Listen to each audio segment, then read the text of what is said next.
It's amazing. It's amazing. The Michael Decon program. Is the embassy.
Enemy spotted.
And welcome back.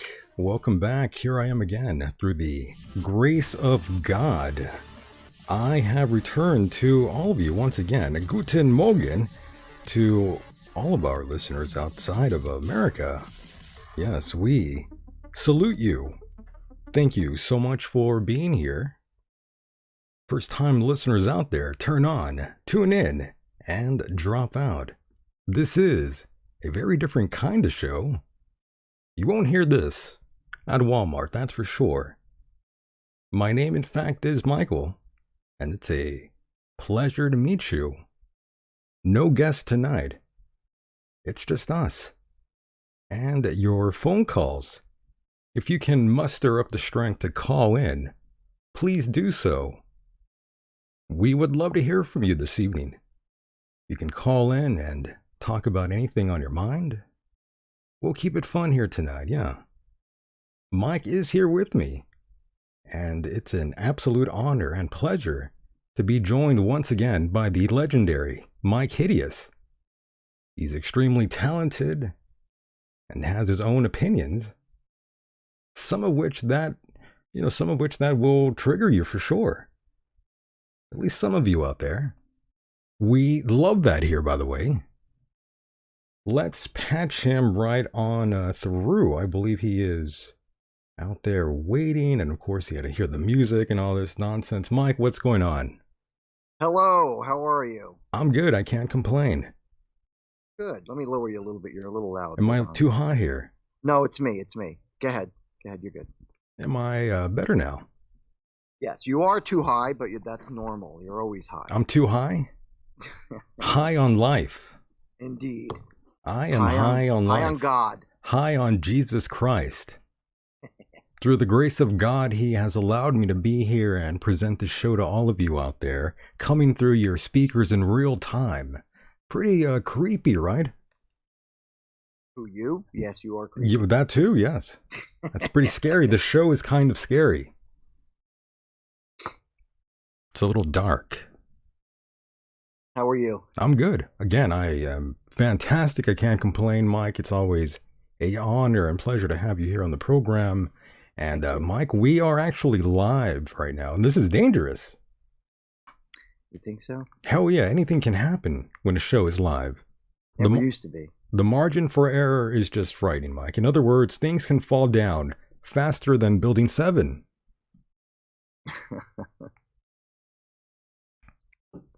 What's wrong, Myke? You seem sad again. No, I'm what happened, Myke?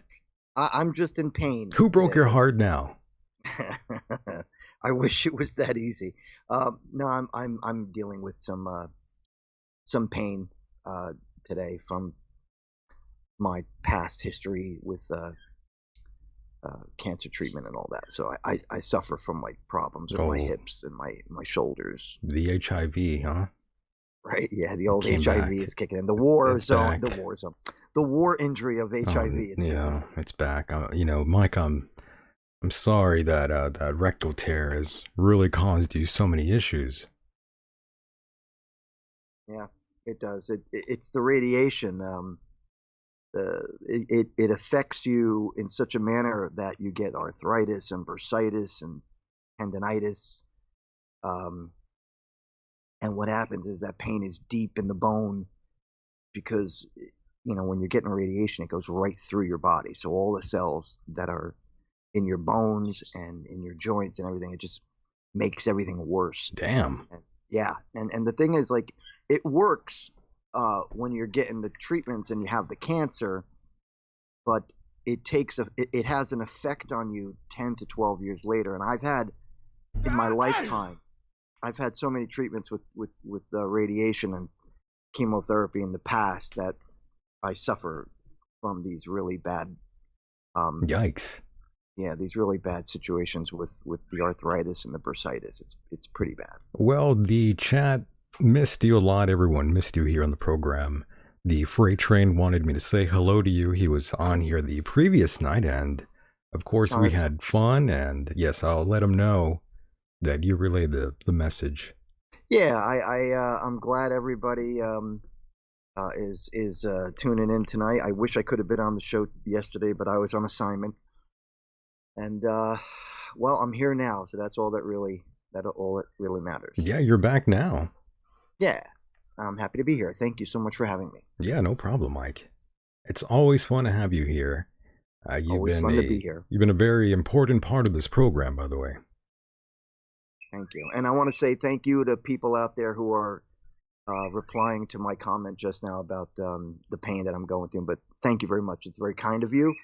But, you deal with it every day, day by day. And a little Percocet does help actually a little bit too. Well, I hope you have snorted the perks tonight. Oh, I injected it right into my hip. Right into your vein in the my main vein on my hip. Well, the vein, the vein down there. Oh, that vein. The junkie vein. Oh. Oh God, Mike. Thank you, everyone out there, for your comments. I really appreciate it. Things have gone dark already, and of course the birds are awake, and they're trying to cheer you up, Mike. They know you're down. Yep. Samuel is now in full function, making noise because he knows I'm talking to you on the radio. So he's pumped up. He's psyched.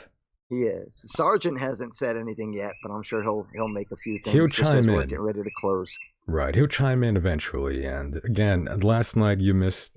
If any of you last night missed the show with the freight train, or as you like to refer to him as, the train wreck, by the way.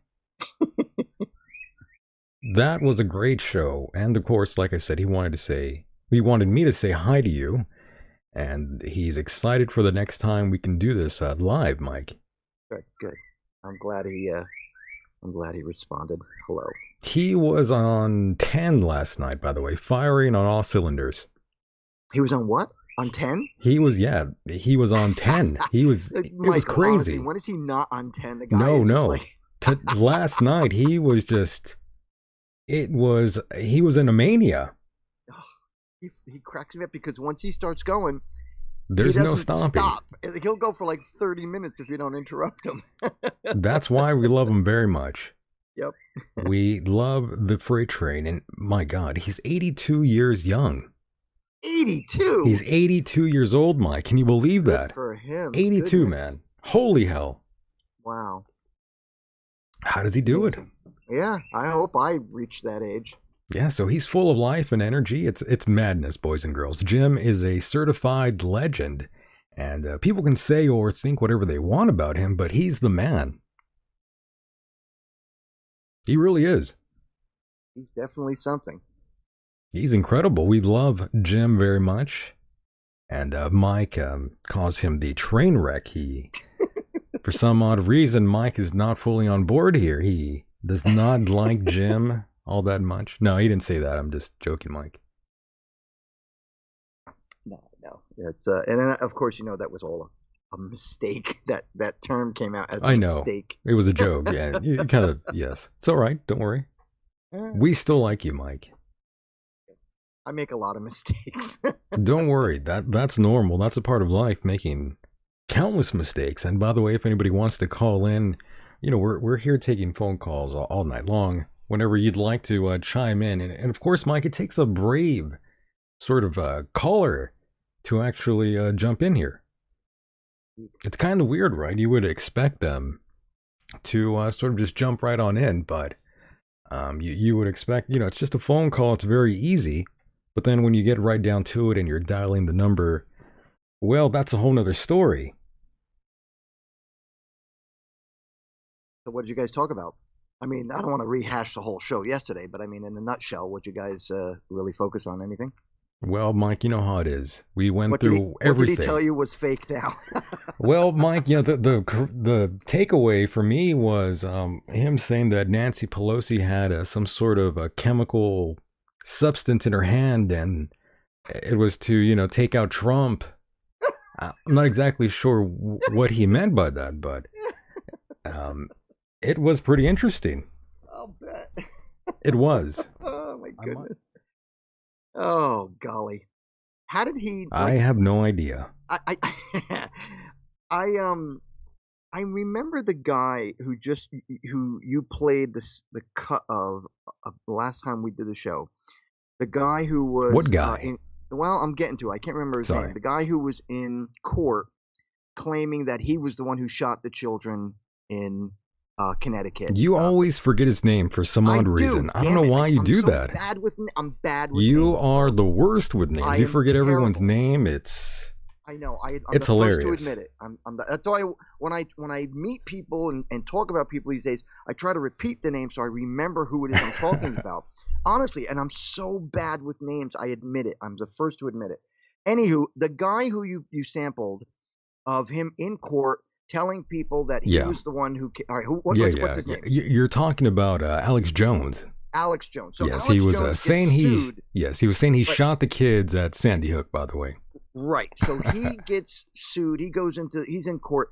Now, what about the freight train? I mean, is he in litigation as well? Is he dealing with? Of course he is. Yes. Okay, that was my question. Like, is he what's he being sued for now?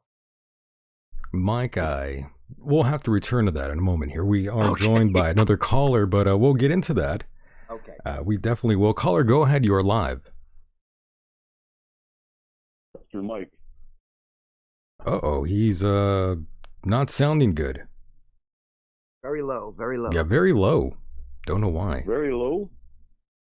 Yeah, you sound a little odd there. I don't know why. It's Can you a speak shitty higher? phone thing. Yeah, it's a weird sort of thing. We could barely hear you. You're coming in kind of strangely here. I don't know why. I try to call you on my cell phone. My cell phone provider won't let me call United States. I could barely hear that guy. Yeah, it's very low. Can you call us back, caller? Yeah, give us a I call will back. try. Good luck, Myke. I think that's our Canadian friend. Sounds like it, right?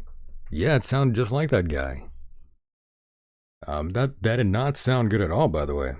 It could be just a bad line. Maybe he's just having a problem with the line or something. Yeah, it might be a bad line, and I know that's a problem that we'll be facing. That's probably a problem I'll be facing now. Why?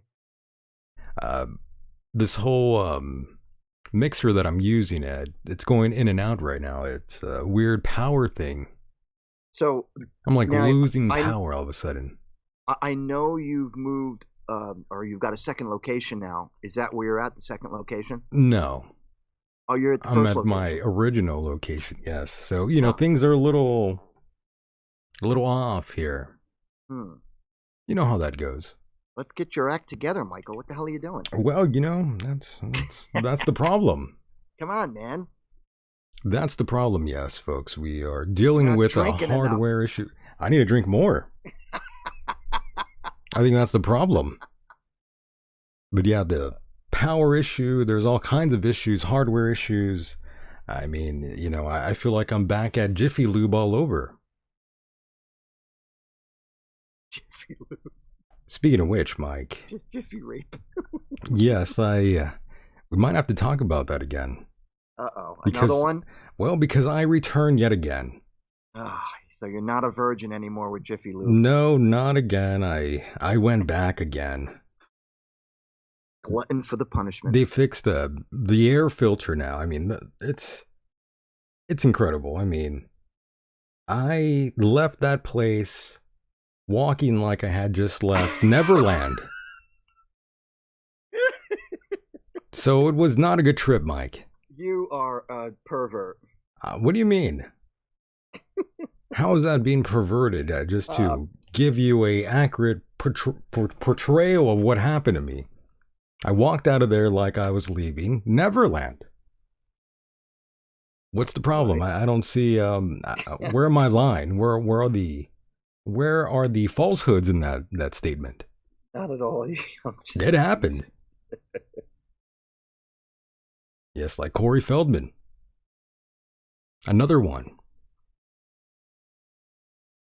Oh boy. But yeah, Myke, I don't know what was going on with that caller there. That was not good. I apologize, folks. Sometimes the lines are a little shaky out here. You gotta expect that though, you know? Yeah, of course. Yeah. Yeah. Yeah. So Myke, again, I'm glad you're here. I know you were feeling kind of depressed with, you know, things that are happening around the world, but Don't be afraid, Mike. It's all good. You know, Eh, we got audio here. We've got celebrities losing their minds. The whole world is crazy. It's like they're Sodom losing and it. Gomorrah. They're losing it again because Trump just made his announcement about running.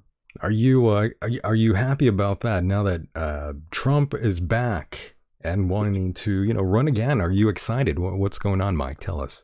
Here's what I have. What's to the say about kicker? it. What's going to happen is the media is going to try to set up so that Trump and DeSantis are at each other's throats. That's what they're going to try to do. Here's what I have to say about that. What the Republicans need to do is get their fucking shit together and stop quarreling between each other and start cleaning up Oh my. the mess that the left has created to screw with millions of Americans in this country and how they are ruining their lives. So the Republicans need to get their act together and stop worrying about what the media does. Trump needs to stop talking about DeSantis in a negative manner. Ultimately, I would like to see this. If Trump runs, I would support him, but he needs to run and know that he's only going to run for 4 years, get this country back in shape. And then when he's done, DeSantis, oh, sorry, hit the mic. Then when he's done, DeSantis needs to run, and we have him for another 8 years. Because DeSantis is a good man. He's done good things. You like him? I do, and I'll tell you why. Because he's done good things for Florida. Florida was the only state in the entire country that didn't shut down during COVID. They're fine. They didn't shut the schools down. They didn't shut business down, and they continue to work. This guy is still handling things with a hurricane that devastated Florida, and he's still going strong. So more power to him. Ultimately, as I said, the media is going to try to set up a big thing using Trump against DeSantis and vice versa. They need to understand that they can't fall into the trap. They need to focus. If Trump runs, let him run. I don't think DeSantis would run. There's no possible way it would be like Trump president, DeSantis vice president. Why would not. DeSantis go from being the greatest governor in America to being a useless VP? Yeah, I don't see that happening, by the way. I don't think they're going to ever come to terms or ever be nice to each other in that way, in that regard. Well, Trump, I mean, he'll snap at anybody. And here's, somebody was saying to me the other day, why would you want Trump to run again, knowing that he's going to be offensive to people? Well, you don't always get everything you want from a person. For example, when these Republicans run, I don't believe in pro-life. I'm not about that. I'm also not about to want to see women having abortions at the third trimester either. Well, of course not. That's the problem. All I'm saying is that 99%, if not all of them, 100% of Republicans run on the religious aspect. Well, yes, that's the thing that we both don't really. That's where we, both agree strongly about that. We don't really like that sort of mixture, but that's what politicians have been doing now. They're really, targeting that sort of demographic, the very religious demographic. Right, and I've seen some of the people who have backed Trump on the religious part, and you know what?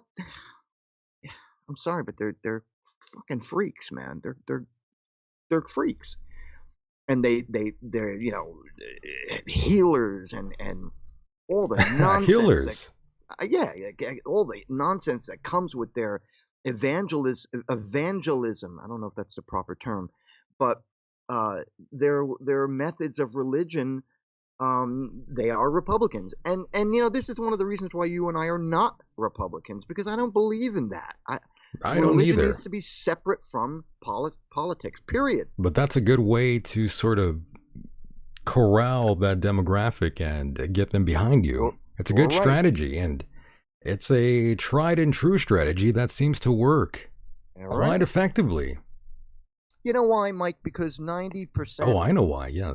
Because 90% of Republicans, or let me rephrase that, 90% of people who are very religious are Republicans, and that's because they believe in the American family, sanctity of family. And there's the nothing home. wrong with that either, by No, the way. there's We don't not. have an issue with that sort of thing. That's not our fight.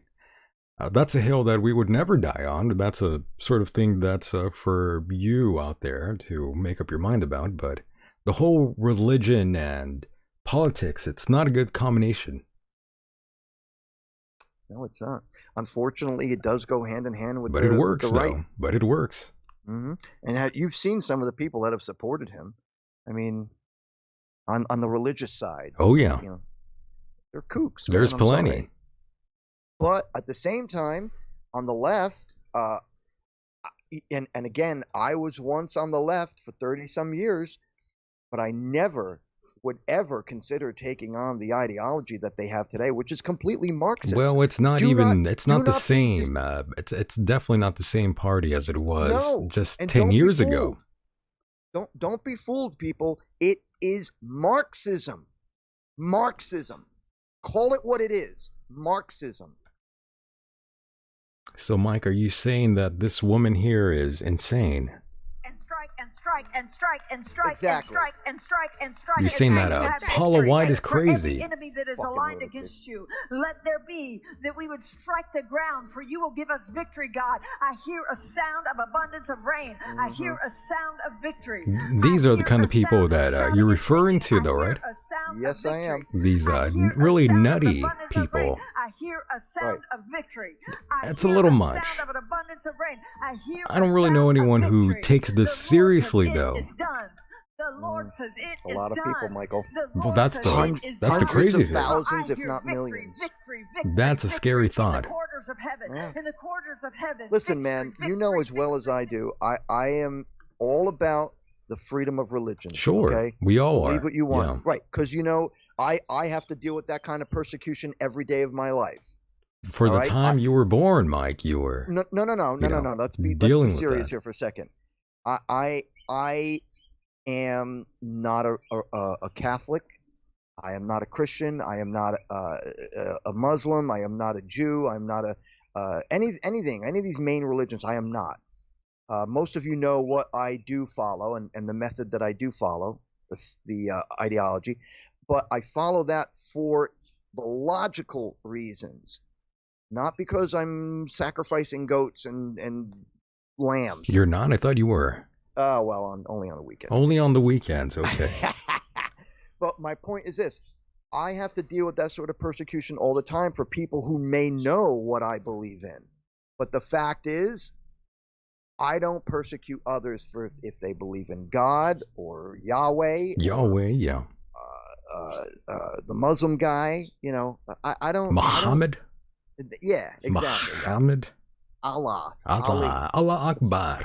Muhammad Ali. Muhammad Ali. Caller, go ahead. You're live here with Muhammad Ali and Honky Kong. Honky Kong. Howdy, Booba. Is this Hi, you? boys. Is this Steve? You got it, man. Oh, why are you going in and out here? Yeah, you just lost him again. I don't know. Might be my Wi-Fi is fucked up. I don't know. I don't know what's Oh. going on. Are you back now? Yeah, I'm back. I escaped. Went to Buffalo and I got stuck in the snow down there, man. Oh, that's not good. I heard they got clobbered. 77 inches. Oh, wow. Holy, what is that? That's 4 feet. Almost 5 feet, yeah. Yes. Holy crap. This is our Canadian friend, by the way, if you guys have not figured that out yet. Yes. Hello, Canadian friend. How are you, buddy? Bonjour. Are you a French Canadian, by the way? No, we have to take it in school, though. Did they teach you how to French kiss? Very well, yes. Are the women not shaving out there? What's going on? Women are nervous, tell you that. They're nervous. Yes. Are they nervous to be around you? Yeah, because I love poutine too much. You love poutine too much. Does that mean you love the vagina and you are creeping them out? Is that what you're saying? Yeah, with the cheese curds. Oh! My goodness. Jeez, Kurt. You Canadians are quite hilarious, by the way. Yeah, You say- we have a lettuce shortage. You believe that? You have a lettuce shortage. Who needs Yeah, lettuce? they're charging. If you want lettuce on any product, like a sandwich or a hamburger or whatever, you have to pay extra for that now. I'll do you. That is not cool. Yes, prices are going up if you haven't noticed that already. On everything. Mhm. Yes, you leave the store like you're walking out of Neverland Ranch. I think I might be using that one all night, by the way, Mike. I'd be That's a good one. hitting back that tagline all night.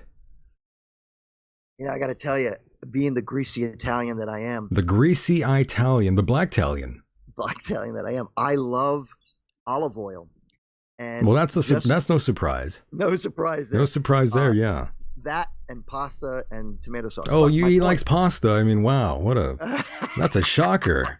Mike, the Italian, he likes pasta. Whoa!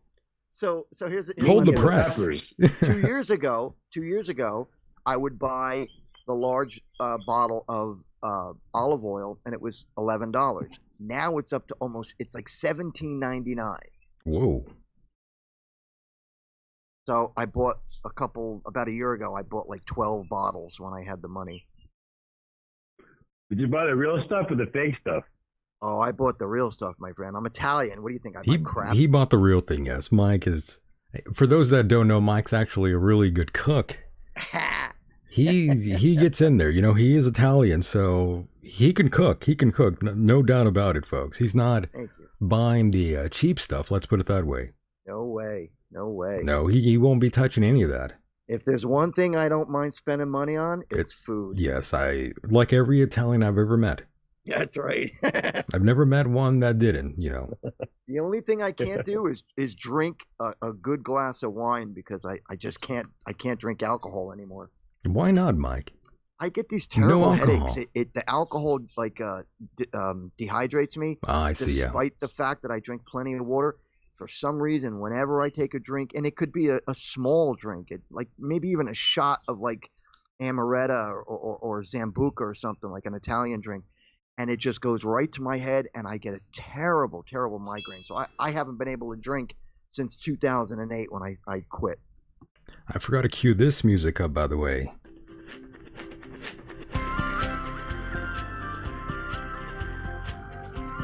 That was, when I think of the Canadian caller here, this song pops up in my head. I don't know why.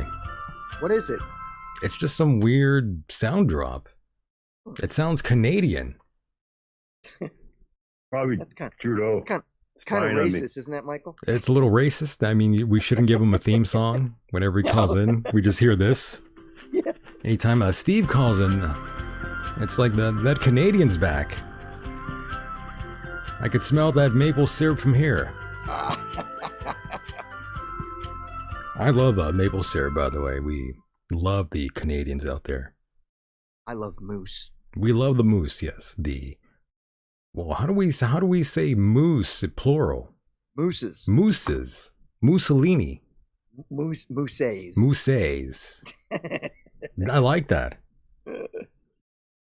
Well, caller, do you have anything else here before we part ways with you? Yeah, I want to know what the deal with this Charles Schwab guy is. Like, how come all these leaders are just bowing down to this guy? Like, what's the deal with this guy, man? He's the new Messiah. Charles Schwab's the guy who makes Q-tips. I think I think Mike might be a little bit out of the loop there. Wouldn't be the first My time. dear Canadian friend, you might need to fill him in here, Steve.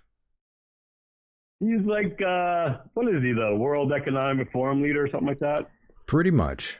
From Canada? Dr. Evil. Dr. Evil. No, he's from Switzerland or Austria or somewhere like that, I think. Oh, okay. All right. Now I know who you're talking about. Gotcha. He You will own is nothing and you will be happy. That yes, guy. that guy.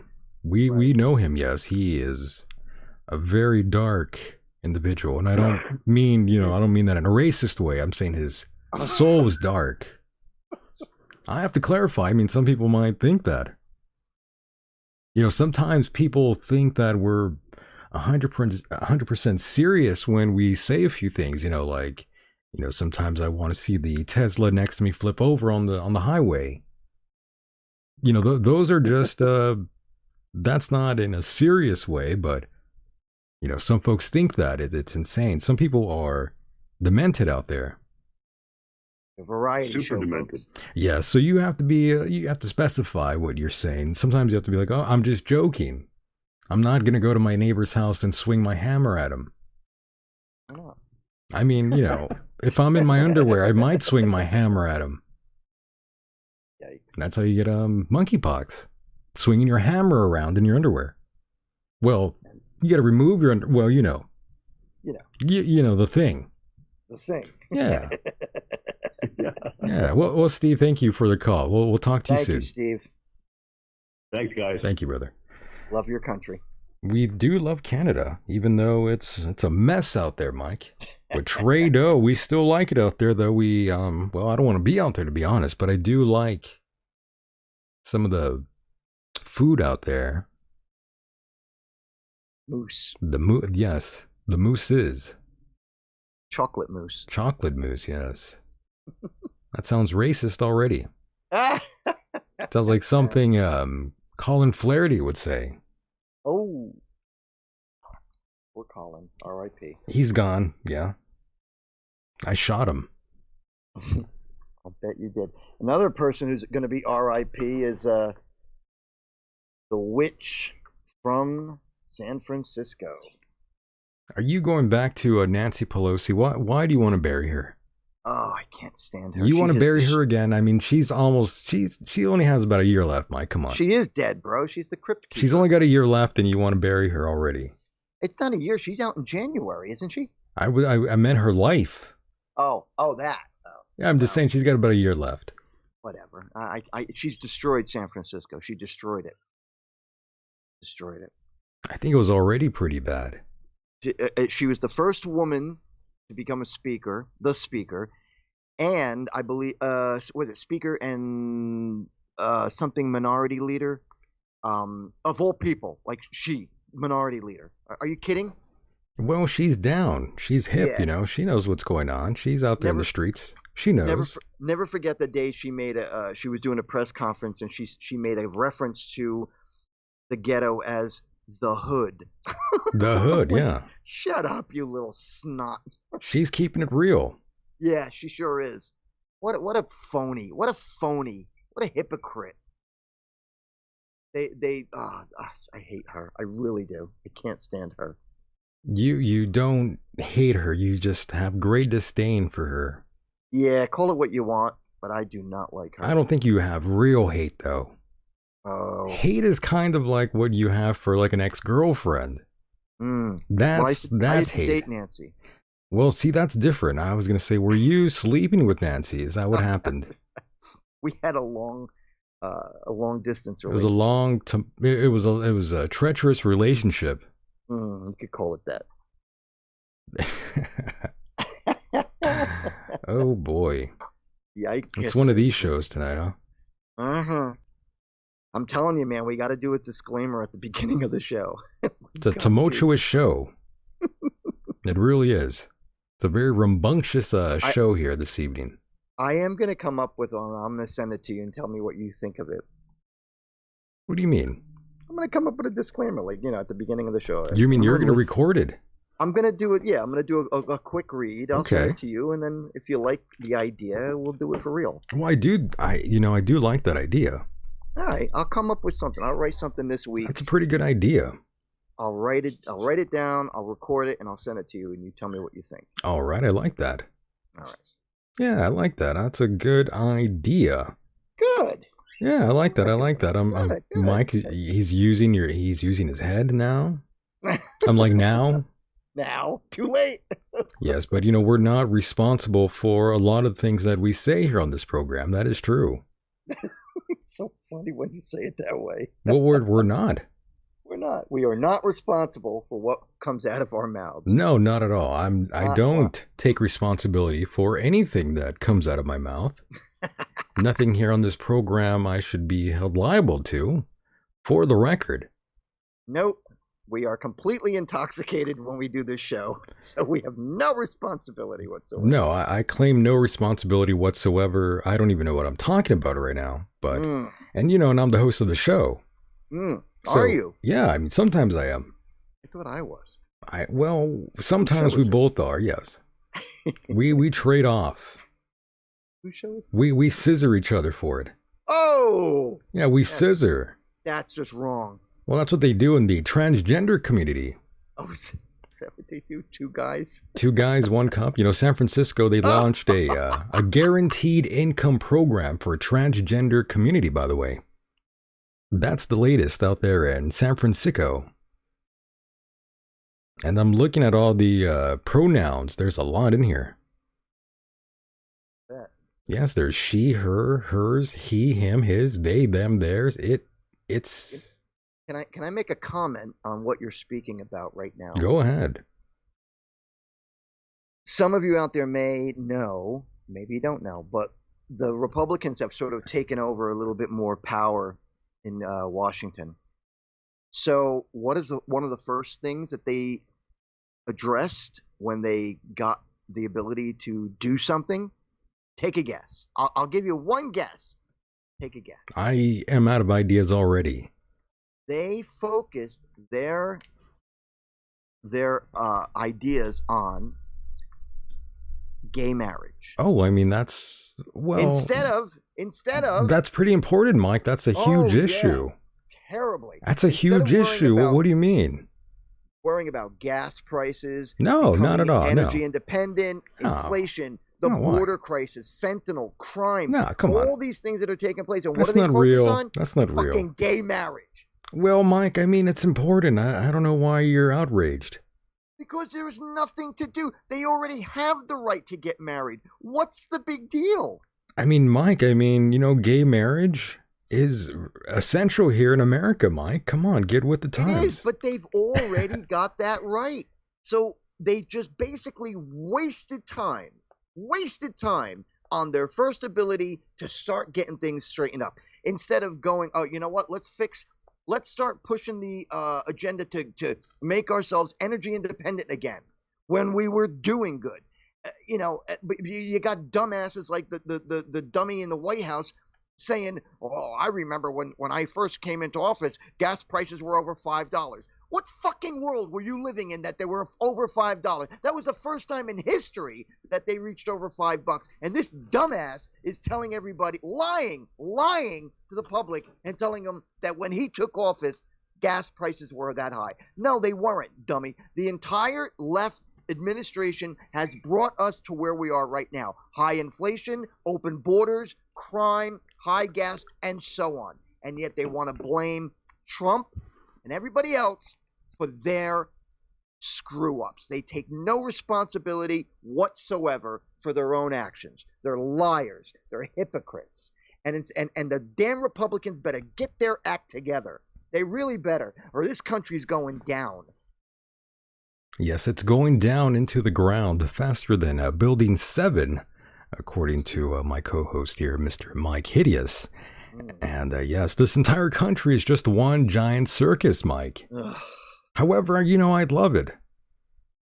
It's a giant circus, and, we are privileged to be here. We don't live in another country, a third world country.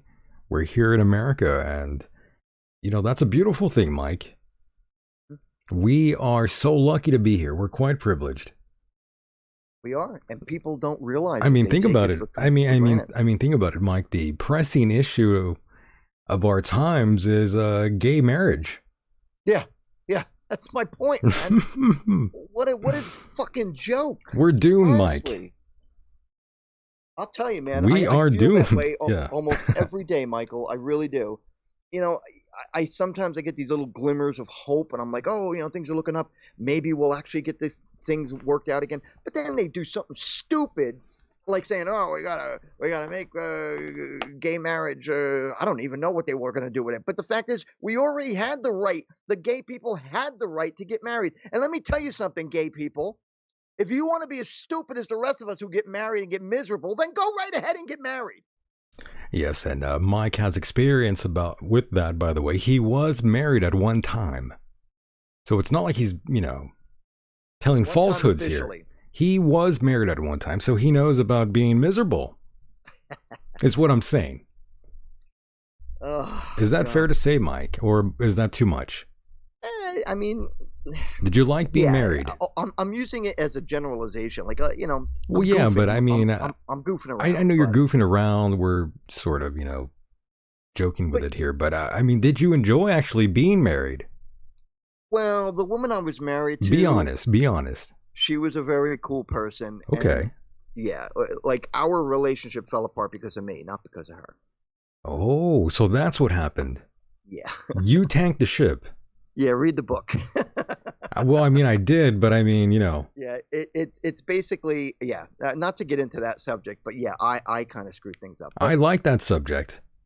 Do you? I know you don't, but I find that that's a good for the listener. They don't know about that too much. Well, yeah, that's not okay. to get off the topic here. What I'm saying is that you want to be miserable? Get married. Like the rest of us, get married, dude. Get married. You want to marry your gay friend, your partner, whatever. I don't care. I really don't give a crap. But to push that as one of the most important things right now to deal with is absolutely absurd.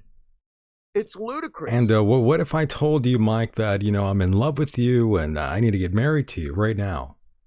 Dude, I don't care. You want to get married? Let's get married right now. So you would get married to me? Why not? We'd probably get more benefits than we would if we were just acting as straight men. We'll get a leg up on the competition. Right. We'll get a radio deal. Yeah, we're a couple. I saw a short video online not too long ago. A guy, totally straight guy, calling in on a radio show, and he says this. I'm just kind of paraphrasing here, but he says, "I'm a straight man, and I'm looking to get married with another straight man." And they were like, "What? He goes, like, hear me out. They're playing the game.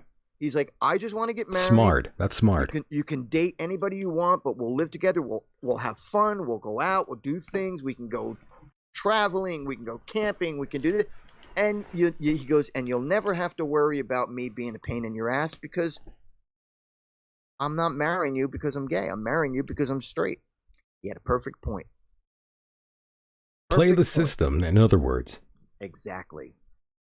I think some men might actually be doing that out there already. I would do it. My God. You get the opportunity to split the bills. Your taxes would be, that higher, is hilarious. Not higher. Your income taxes would be better. And you would just, be able to have a partner and do things without the obligation of having to make babies and, all that other kind of stuff. We'll go to San Francisco and work at Twitter. Oh, wait, we can't do that no more. No, now that Elon is there, we can't do that. Is that so? Well, he's cleaned house out there, from what I read. But yes, to the gay listeners out there, we're just joking around here, just having fun. Me and Myke are not actually going to get married. We're not going to, do that. I had my hopes. You had your hopes up. Well, I am a sort of attractive man. So, I don't blame you for feeling that way, is what I'm trying to say. I'd make a good husband. You would. Yes, for men, women, and animals all alike. Yes, for some odd reason, the whole bestiality thing, that was a weird sort of like culture joking theme of the 90s for whatever odd reason. Was it? It kind of was. I mean, people would make jokes about that sort of thing. It's very, very, redneckish. Is it? It's kind of like Hunter Biden in a way. And it's not just redneckish. I got news for you. Out in the Arabic world. Well, that too. They do bang. The sheep. The sheep. Sheep and the goats. Can you imagine that? Banging a sheep. And you know Holy why hell. they do it? Because they're told that a sheep or a goat, which is pretty much in the same. Because a sheep doesn't talk back. Is that why? No. Oh no. That's a great response. they apparently their private parts Oh my. are similar to humans. Well, that's also something I had read too, but that's also something I don't want to look into too much. But Well, here's what I'm. you know getting what I'm at. saying? It was years and years and years and It's a, years ago. it's a Donkey Kong show now. They used to say that if you're out in the desert with your flock and you don't have Oh, a no. woman with you to help you relieve yourself, then fuck a goat Yeah, they also a young boy. or that. Yeah. Yeah, isn't that sad? The Muslims would have like a little boy next to them and during battle there. Mm. Boy. That is crazy. Mhm. It's a crazy world, by the way. Jesus, Oh, Mike. God. Things Yeah, got dark these are- here. Those chimes. And you could get in trouble too if you, let's say, are in the Navy, Army, and you see, a Muslim soldier or whatever taking a little kid into a room and and you stop Closing the it. door. Yeah, and you get in trouble if you intervene. Yep. Isn't that sick? Well, I mean, they do allow them to get married. A girl to get married at I believe the youngest age is like 4 or 5. They marry them off. Right, but it doesn't make it right though. No, of That's course the problem. not. I do know that the amount of sexual activity that actually takes place with a let's just say, for example, an 18-year-old man marries a 6-year-old girl. Yeah. Wow. From what I understand, Jesus Christ. yeah, I know it's crazy. It's, Here's where it gets a dark. little bit more sick. So instead of actually having straight on intercourse with these children, what they'll do is they wait till they get to a certain age, even before 13, and the way they actually, how would I describe this? Instead of actually having intercourse, Ugh. they will take their member and put it Ooh. between their legs, but not inside their private parts, and then go through the experiment like that. The experience like that. This show So- has gone really dark. Yeah, I'm just saying that's how it's done. I'm not joking. I mean, that is a serious thing. That's how it's done. Where are you reading this? Where did I? Who read taught this? you this, Mike? One of the books. Off with one their of- head. Yeah, one of We the must books that find I them. have about terrorism and knowing the enemy. Oh, one of your fancy smancy books, huh? One of your It's probably- college yeah. books. Could have been one of the It Michael taught you these Savage books things. that I read. Oh my or- God! But it came from Michael Savage. Yeah, but it's a fact. That's It's not- savage. It's not a It's not like a hit secret on them. thing. Oh, yeah, I hear you. It's a commonly it- known thing. It is a very true fact. That's how a man would relieve himself through a situation with a young girl without actually penetrating her. That's how I feel. Is that Jerry Springer? I know, right? It's kind of like a Jerry Springer sort of deal. My God, Mike. Well, Yeah. I don't know what to say about any of that. Yeah, that's a whole different That's a- culture over there. It's a whole different story right there. That's right. Yeah, we've got our rights and moral codes and laws for sexual activity in America, but in the Middle East How and does even in someone? Asia, But how does someone even go through that? Is what I'm wondering.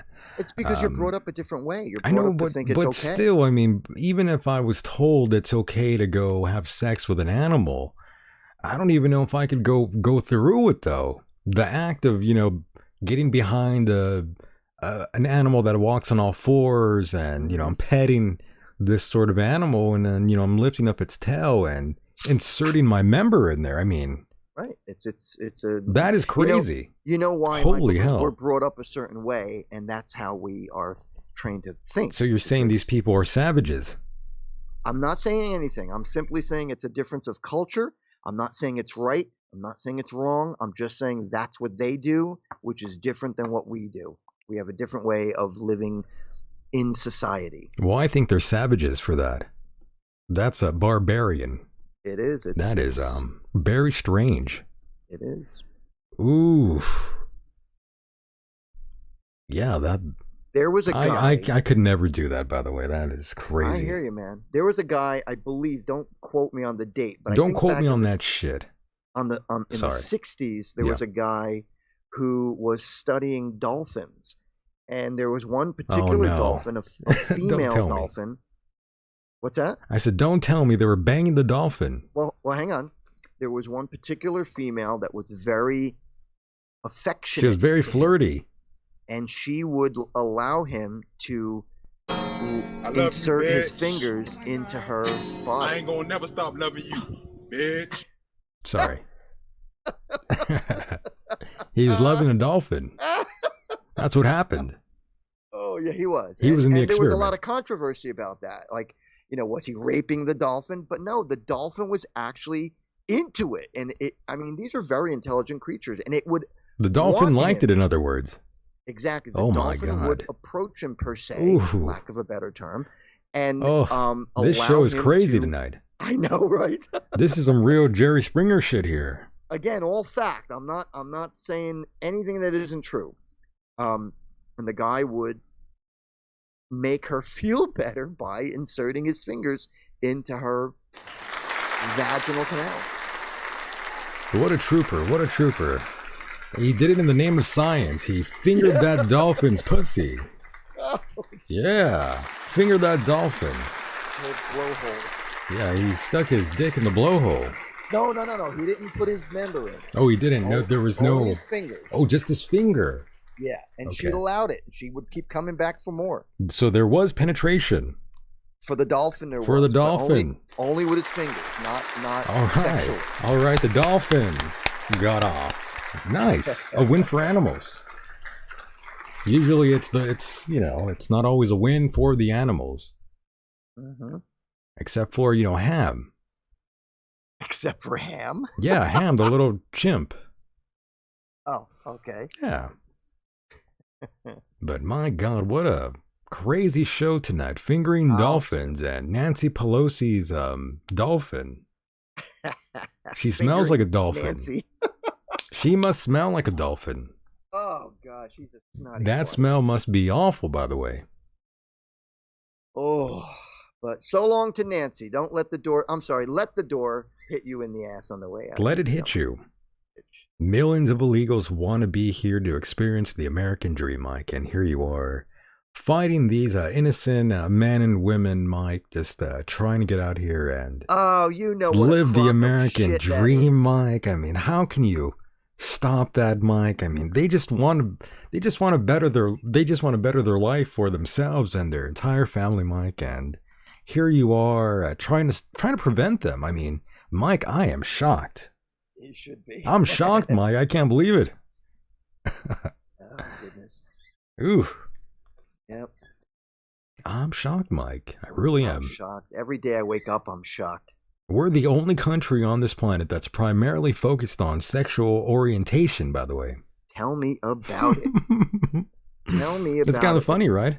The Chinese are gearing up for war, and their military is like gung-ho, ready to fucking kill people. And what is our military doing?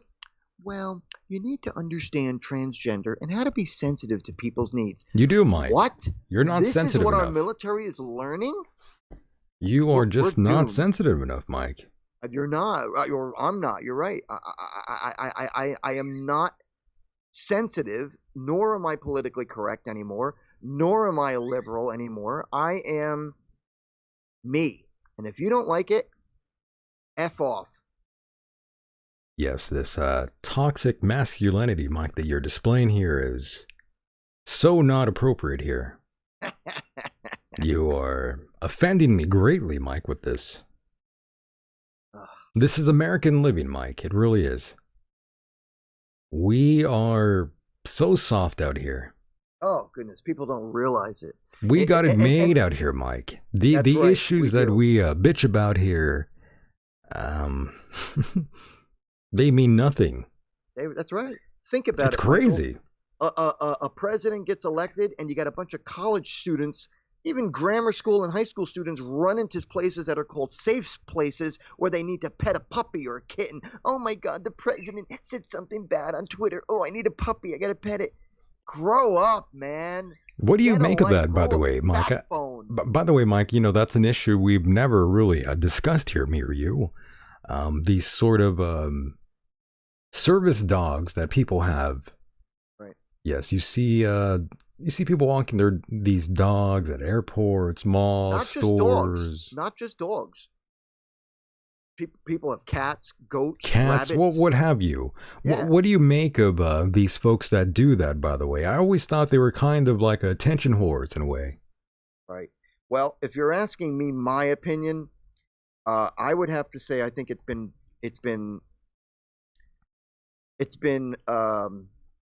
what's the word I'm looking for? They've exploited the opportunity for people that really need them.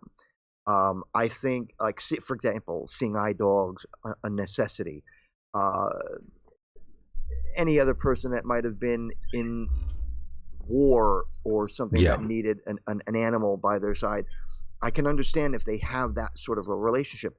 But there was a point where somebody had to get on a plane, and I think they had a goat. A goat. That was their that was their animal. Their support animal is a goat. Animal. And another time, I believe it was a Great Dane. Let's hope they weren't sleeping with the goat. Yeah. I need this goat here. It's a special kind of goat. With human private parts. We need a goat. I think it's been exploited. I think that it's been exploited. Man, you're right. No, I agree. It's no different, if I may. It's no different than people have to go to a psychiatrist or a psychologist because they I don't know, because they don't like what their parents have to say. Yeah. Do you find these people weak? Absolutely. Mentally, absolutely. Would you equate them to be mental crippled? Yes. Mentally crippled. Yes. Mentally crippled, and these are the people who, if there was ever a war or some sort of a catastrophe, invasion of the Americas, these are the people who would die first. Because they have no fucking backbone and they have no idea how to survive. They don't know how to accept the word no. So, yeah, they would be the first to perish in some sort of a catastrophe. I've seen these service animals. And I've always thought, that's pretty weird. It is. That's pretty weird. It's the people who who need the help, and I'm sorry, I don't think a dog or a cat or a moose or a mountain lion is going to make any difference. It's up to the people to learn how to deal with other people, accept the word no when you're told no, you cannot do that, and just move on with your life. I did it. I grew up perfectly fine. Well, depends on who you talk to, but I get by, and when someone tells me no, I accept it. If I'm proven wrong, I accept my defeat from my previous thoughts and opinion, and accept the fact that I was wrong. And I'll admit it. I'll be the first one to admit it. But these people who are emotionally distraught and they need an animal, so now I got to sit on a plane next to a person who's got a Doberman Pinscher or a Great Dane? Are you there? I'm here. I'm just laughing. Okay. I hit the mute button there. I was laughing maniacally. Okay. Yeah, messed up. I see these people walking around, and I always wonder what's really going on there. I'm like, do you really need this dog? Poor parenting. You equate that to poor parenting. Mm-hmm. I don't know what it is. Let's face it. If you cannot, as I said, this goes back to the whole subject of people needing a safe place. Mind you, these are college students, high school students. If you need a safe place because someone tweeted something that offends you, then you're a pussy. Yes, I was referring to, older folks. I've never really seen a younger person with a dog, by the way.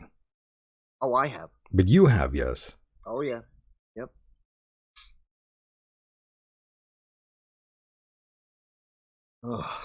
Mike, I'm frustrated here tonight.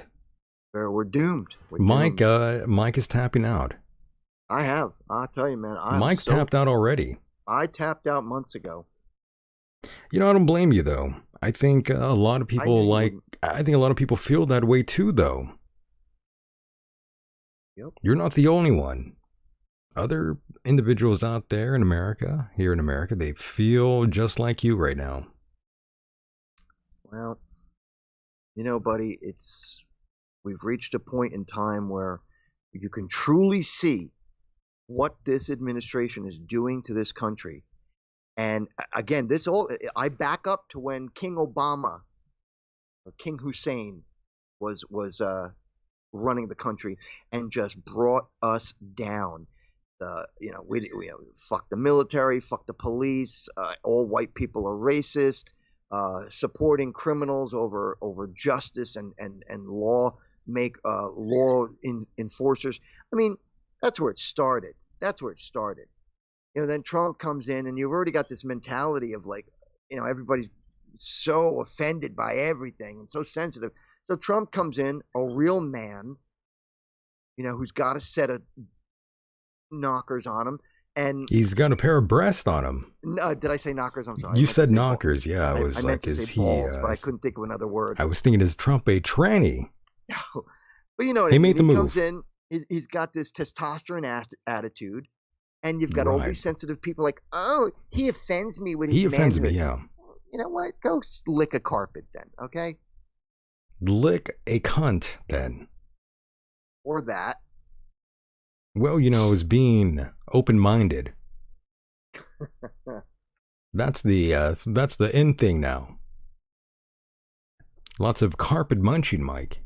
Carpet munching. Get with it, Myke. Scissor me timbers. Sausage swallowing. Yes, lots of people getting worked up right now in the chat room. I can see that for myself. There's no safe place in real life, they're saying. Yeah, that's right. That's absolutely right. This is the life is nothing but learning how to get from problem A to problem B. Yeah. All right. Unless you're born into a family with money, which 90% of the time you end up being a total jerk anyway, because you take advantage of it and you don't know what it's like to make money like the rest of us. But this world has just become.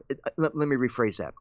America has become so sensitive and weak and just generating a generation of pussies. Again, you don't have to be gay. I mean, let me rephrase that. When I say pussies, I'm not saying that gay people are pussies, because I know plenty of gay people who are manly, and I say that because I know mostly gay guys. Right. I don't know a lot of gay women. But the gay guys, a lot of lesbos. Lesbos, right? Carpet lickers. What I'm saying is, that even the guys that I know who are gay, they don't act like poofs. They act like a guy. So they like other guys. Big deal. You don't just back down. I think they refer to gay men in NYC as fancies now. Is that what they call them? I think so. I think the term is fancies. Fancies. F-A-N-C-I-E-S? Word. Fancies? The fancies, yeah. Yeah. Go ahead, sorry. Yeah, that's it. I just thought that was funny. That is kind of weird. The fancies. I don't know. These big cities who tend to a lot of gay people and alternative people and liberal and PC people tend to migrate to big cities, and that's where they gather and do their thing. Whereas middle America and smaller towns, farmlands and people who work in factories and produce all the shit that the people in the cities need, those people are the right. A lot of them are the religious people and the family values people, where the opposite, the Democrats, are the individuals, homosexuality, live life to its fullest. And the weird thing is, that's part of my theory with Satanism, is that you live life to its fullest, but there needs to be organization. There's got to be order, and laws. Though. Yeah. You can't just live wild. No. That's why the Romans and the Greeks were so successful. They created civilization. Laws. That's how civilization thrives. Laws. and Yes. some morals too. If anyone has anything else to add here to this conversation, anything on your mind, please do. We would love that. And yeah, that number is 424-666-2425. Don't be afraid to call in. Don't be a cunt. But yes, that number is 424-666-2425. Don't be afraid to call in. We would love to hear from you. We would love to hear those little voices of yours. Don't be afraid to call in. We'll be here for a while, actually. Yeah, we still got some time. Got plenty to talk about. Yes, Michael is burning down the house. That's what the graphic is going on there. LSD. I don't know. I'm not on LSD, but it looks like someone was on LSD when they made this sort of image here in the background, Mike. Can you see that, by the way? I certainly can. Looks like my house. Your house is amazing, by the way. Yeah. Yep. For those that don't know, Mike lives way out there in the forest. Did I tell you I just put my down payment on the house? You were telling me about that, yeah. Yeah, last Thursday. Congratulations. Thank you, brother. I know you're excited. I'm excited, and I am both excited and extremely scared. And I say that only because I'm buying a house in a time period where things are just incredibly bad. They are beyond bad, yeah. Right. So yeah, good time to buy a house, Mike. Good job. It is like a it's your buyer's fault, market. by the way. There's no doubt about that. The problem is I'm concerned. I mean, you got prices of oil and got everything. Inflation going up, and yeah. Fortunately, and not to get into the whole private thing of what's going on with my house here, but right. I'm buying my house with my brother. I'm not going through a real estate agent, so there's that, which is a good thing. If I was going through a real estate agent, I'd be paying fees and compensation and all that crap, but not doing that with the deal that I'm in with my brother. And Tyler says hello, by the way. Hello, Tyler. He's in the chat room now. Just talking about you tonight to a friend of mine. In a good way or in a bad way? Just talking about his band. Oh, okay. October Noir. Right. Or October Noir, as I like to call them. Or October No IR. October No IR. Sounds like a computer program. An AI program. Yeah, well, Tyler's out there. He's alive. He's enjoying his Saturday night, as I hope many of you are. For some people, it's Sunday already. Yeah, almost another an hour and a half. Those of the international folks. They are in the future now, by the way. Yeah, you mentioned earlier when you started the program that what do we have, German listeners? Yeah. I'd like to say Guten Morgen. Right. For them, they listen to the show for whatever reason, and I absolutely love that, by the way. It must be very late or very early. I think it's very early. But we love that. We really do. But yes, Mike, always a honor and pleasure to have you here on this program. It's always fun, and, we aren't done yet. I'm just saying, it's a fun thing we got here. It's like a cult, almost. Michael D4 Life says, drugs are a must in this messed up place. He's got a great point. Yeah, that's why so many people do drugs. Yeah, you might need that sort of thing. Whether it's through the watchful eye of a doctor or street drugs, one way or another, people do drugs to alter their mind so that they do not have to deal with reality. They don't have to deal with all this nonsense, yeah. Right. Now you guys know why Hunter Biden smokes crack. Yep, and has sex with whores. He's got a lot to deal with. Michael, I got a question for you. What's your question? I'm an open book. You mentioned a while back No, you know what? I'm gonna rephrase it, man. Let's get back to it. Let's get back. You might have to watch your words there. Yeah, I'll get back to it. Let's move on. Yeah, let's move on. I have no idea what you're referring to. I just wanted to sound. I'll get to it. I wanted to sound like a wise guy. Yeah, you move on, Mike. What do I make you? I make you laugh? Well, what's your problem? Think I'm funny? Does that bother you? Why does that bother you?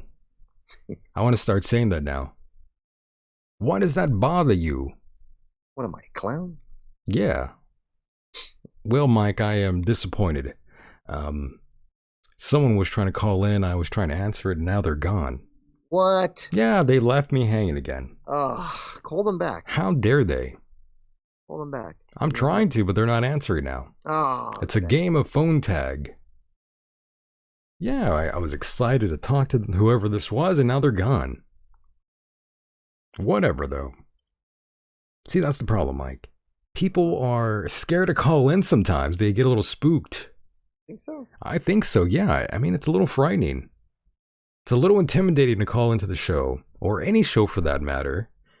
If they know they're going to be heard back at a later point in time, people will get a little freaked out. I suppose. Yeah, they get a little worried. A little scared. But you have nothing to be afraid of. It's just me and Mike. When you were young, before you had your radio show. When I was young. When you were young, I'm talking teenager. Knee-high to grasshopper young. Did you ever call into a radio show? I think yeah, I think I did.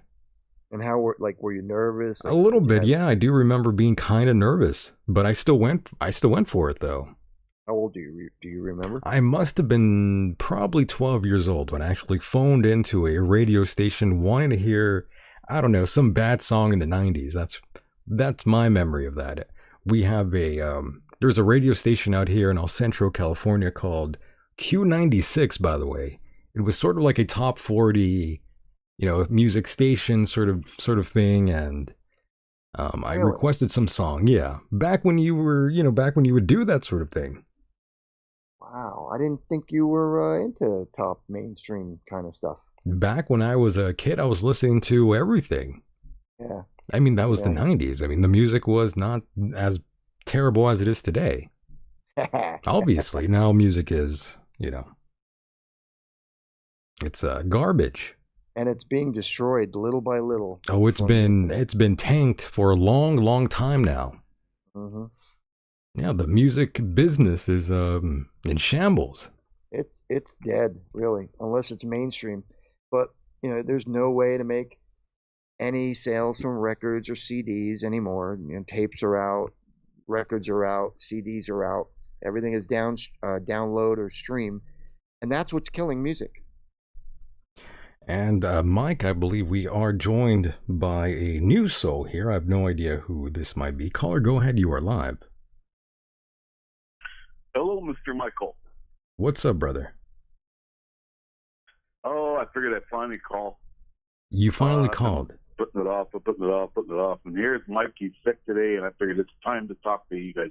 It really is. I'm glad you mustered the strength to call in. I know it's not the easiest thing to do, to pick up the phone and call in. I know it's a little scary to do so, but here you are. It's not scary as much as I don't really know what to say, but good to talk to you guys finally. And I'm wearing my T-shirt, by the way. Oh, you're wearing the T-shirt. Nice. Of course, I'm wearing the T-shirt that you sent me. That is amazing. Appreciate it greatly. It's a very nice T-shirt. I'm glad you like that.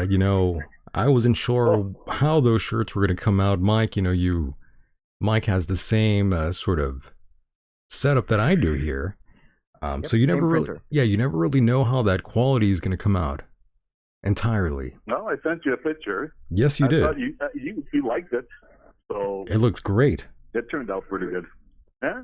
Oh yeah. So what's going on in California now? Well, out here in California, we are sort of just kind of laying low here before it gets really cold. We are in the low 50s right now, but we're not even near what Pennsylvania is like, or anyone else in the East Coast. Yeah, where Mike is, it's freezing. It's colder than you know what. I was going to say a very Well, colder than a dolphin's vagina. see, Term is I actually don't get colder than a cold till, witch's like, tit. -20.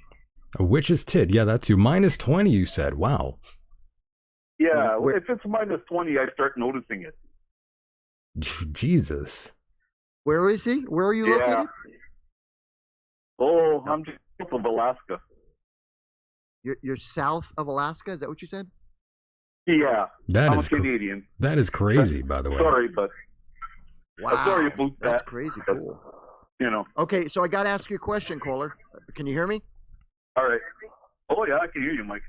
Okay, so my question is this, and knowing that you live in the area of Canada that is south, or I guess that would be southeast of Alaska, Well, have you ever seen Bigfoot? no, I Bigfoot. tried finding him. It's nowhere around. I've never seen one. But Because to that's give the me a area that he's direction supposed where to I'm be at, in. He's supposed to be in your area. I know, and I even put out those hot rods, those sausages, and they never come around. But I'm exactly south of Ketchikan, like exactly south, Ketchikan, Alaska. Yeah, that doesn't sound warm at all, It's by like- the way. It's like right across the water. It's like if I was young, I could swim it, maybe. Amazing. Maybe. I would never visit Alaska, by the way. That is too cold for me. Well, You got to go in the it's summertime. circumstances beyond my control that I ended up here. I was in Vancouver, but I often called myself a refugee from Vancouver because I couldn't afford the rent. A refugee. I like that. So I'm a refugee from Vancouver because the rent's too high. So I came up here. Mike, do you have a problem with It's, that, by the way? You know, he was just trying to escape the harsh conditions, Mike. He's just, trying to make a better life for himself. Hey, I'm all for it, man. I'm all for The it. rent is just nuts in this country. They're charging a fortune for everything. Yeah, I don't know why. fuck Yeah, what Alaska. you gonna do? That's what I said. No, I'm joking. I don't really believe that. I'm just joking around You know, there. just to I've get got a. to get from here to Alaska, it's like $400. It just sounds so goddamn cold, though. I mean, it's beautiful out there. Don't get me wrong. Oh, It's beautiful out there. I like it out there. I've seen so much footage of various places around Alaska. I know exactly where you're at. But you know, it's just so cold. Here, like in the winter, is maybe -5 or 6. That's about the coldest it gets here, which is nothing. There is a warm You season. could get used to it. There is a warm season in Alaska during summer. You get about 2 months of warm weather, and I'll tell you, it is warm because there are hummingbirds that will fly to Alaska in the summer To and migrate? then migrate south during the winter. I see. And obviously, but you know, it is cold, but it's not always cold. It's not cold. It's cold for you guys maybe, but not for me. I'm from a city called Winnipeg, and that's cold. Not a lot have of ridiculous cold. not a lot of Mexicans in Alaska. That's what Mike D for life says in the chat. I wouldn't imagine there being I wouldn't imagine there being lots of Mexicans out there at all. Black people don't like can't cold even weather either. Icebacks, they're called. Michael, you can't even get Mexican food here. I mean, I don't. Oh, who's gonna make it? Exactly. Who's gonna make it? I'm a lousy cook. Trust me. I can't even get a burrito here. Well, Mike is Italian. You know, he can make anything. Except I know, but tacos. Mike is. I mean, so that don't work. So, Mike, an Yes. interesting fact for you. We have Yes. many varieties of birds here. All wild. know. I don't keep any, but we have many wild birds. And someone lost a pair of birds somewhere. They escaped, and I've been pair of feeding them what? ever since. They keep coming from my window. Budgies. Oh, okay, all right. like They'll probably die, parakeet- because once the Oh, weather no, they're turns, still hanging a on. bird like that. Hello. They're still Once- hanging. Hello. Hey, hang on. Am I know dying? there's a bit of a What happened? time difference here, but what I was going to say, those birds are probably going to die because if they do not fly south soon, they will be dead. Well, they're still hanging on. They're still coming in my window. Yeah, they will, but eventually that cold weather kicks in. They cannot survive. These are tropical birds. They cannot survive I think I'd be such more cold worried weather. about the crows getting them. The crows are pretty hungry. The That crows. too, and if it's not a crow, I'm sure it'll be a falcon or an eagle or a hawk. An eagle. But Well, them crows, they're big here. They're huge. Settle on these guys. We're learning a lot here about Alaska. I have a trivia question for both of you. Oh boy. Big. All right, so okay. I have a trivia question for both of you. What was Alaska before it became a state of the Americas? Oh, the territory for Russia. Are you sure? Maybe. I don't know. Time is ticking, caller. I have no idea. He has no idea. I know that a guy named Seward bought Alaska from Russia. That's all I know. Is that true, Mike? Oh, I don't know. I was asking you guys. Oh, I thought you knew, Mike. God That's all damn I it, know. Mike. Well, I'd think a now lousy Jeopardy guy, wouldn't I? Well, I think we all would be. Truth be told. Especially No. Mike, yes. I'm not sure. But I don't even know how it became Russia's territory when it's connected to Canada. Well, that's Somehow what I'm it saying. did. I thought it was Canadian. No, it never was. It belonged to Russia. And how long have you been out there, by the And way? Who, me? Oh, I've been up here 7 years now. Oh, okay, so not that long then. Before that I was in Vancouver 6. So Oh, okay. I've been a BC guy for a long time, but the rent's just too high down south, so they shuffled me up here. The rent's too high. That's a statement we hear all the time out here. Pardon me? What is the term for your currency, Canadian currency? Term from it's Canadian dollar. Is a dollar? Okay. No, Yes, Mike, it's it's a a dollar. peso. I know what No, a that's peso Mexico. is. It's a Canadian peso. No. It's a Trudeau dollar. A Trudeau, I like 75 that. cents yours. 75 cents of yours. Right. Back when Trudeau's daddy was running the country, somebody came up with a poster and put a Canadian dollar on there that said 75 cents, and it's that Trudeau. Do you believe, Dough, by the way, and caller, it's hilarious. by the way, do you believe that Trudeau is the offspring of Fidel Castro? Mhm. See, this has come up a lot here, and I'm thinking more Mick Jagger. Mick Jagger? Jagger. Yeah, I've not heard that. Oh yeah, the Rolling Stones had their way with what's her face too. So. Oh, really? Oh yeah, I, that's a fact. Wow. Mick and oh yeah, and I'm sure Ariel got into it. She was quite the woman, that girl. She got around. She got around. Oh yes, Maggie Trudeau got around a lot. She was a very flirty then. Mm-hmm. You know, before Mr. Trudeau married her, he was trying to get with Barbara Streisand. No way. Oh boy. Yeah, and Barbara said, "No bloody way, I'm touching that guy." Barbara Streisand. I could never imagine knocking that out. Yeah. This is old stuff. This is old news.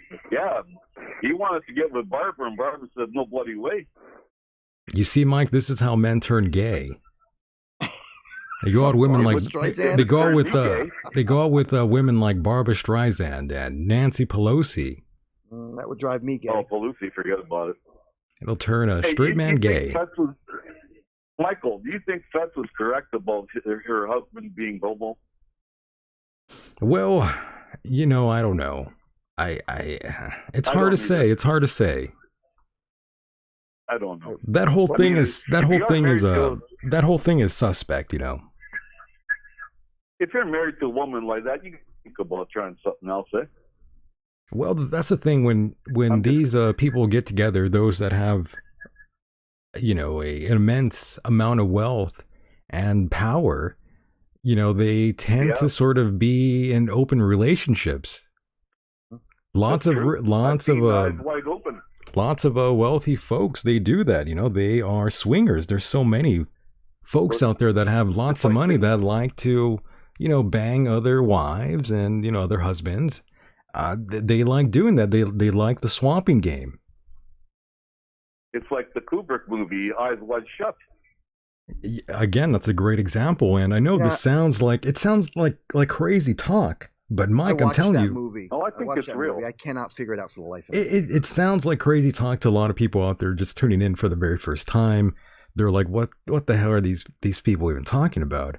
But we're talking about people with lots of wealth and power, and they go through lots of women and men, and it goes as far as even children at times. It's insane the lengths that these people go to, and of course, animals included. I mean that bit about the little girl there in Colorado. What was her name? Which one that got Benet? Oh yes, that yes. One, remember? Sure. Fetz was talking about her, and I'm thinking, really? They were doing sex with her? Well, maybe, I guess. They were doing it to everyone out there in Hollywood as well. It's strange. It's a strange sort of thing. Strange people. Very strange. Hopefully that's not going on in Alaska. No. But it might go be. to shops in Toronto, because apparently the dude with the big boobies is still around. John Benet, by the way, yes. Vic. Yeah, John Benet. Yeah. Right, but, right. Yeah, it's a weird, strange world, Michael. I don't know what's going on. I don't either. It's a very weird, strange world that we are living in and experiencing in real time together. And, all we can really do is sort of laugh and enjoy these final moments in time, to be honest with you. All I know, Michael, is you guys crack me up. I love listening to you guys every week, and I wouldn't miss your show for anything. Well, and I appreciate that. Let you go because other people want to call. Right? You got it, my Thank friend. you. Thanks for calling in. Call. Yes. Thank you so much, by the way. Anytime, Michael. You guys take care. Take care, Mike. All right, man. Take care. Thank you so care. much for calling. Take care. Thoughts and prayers. You like that, Myke? Thoughts and prayers. Yeah, you sound just like a professional talk show host. I sound just like Rudy Giuliani. He was kind of like a badass in the 80s, right? Yeah. Clearing house. He did well for... And then now he's an old queen. An old queen. He's an old queen. Oh, A fancy. Oh, he's a fancy. He is now. I think he's turned gay. No, he didn't. I think he's turned gay, Myke. Get out of here. He's turned gay. I read that.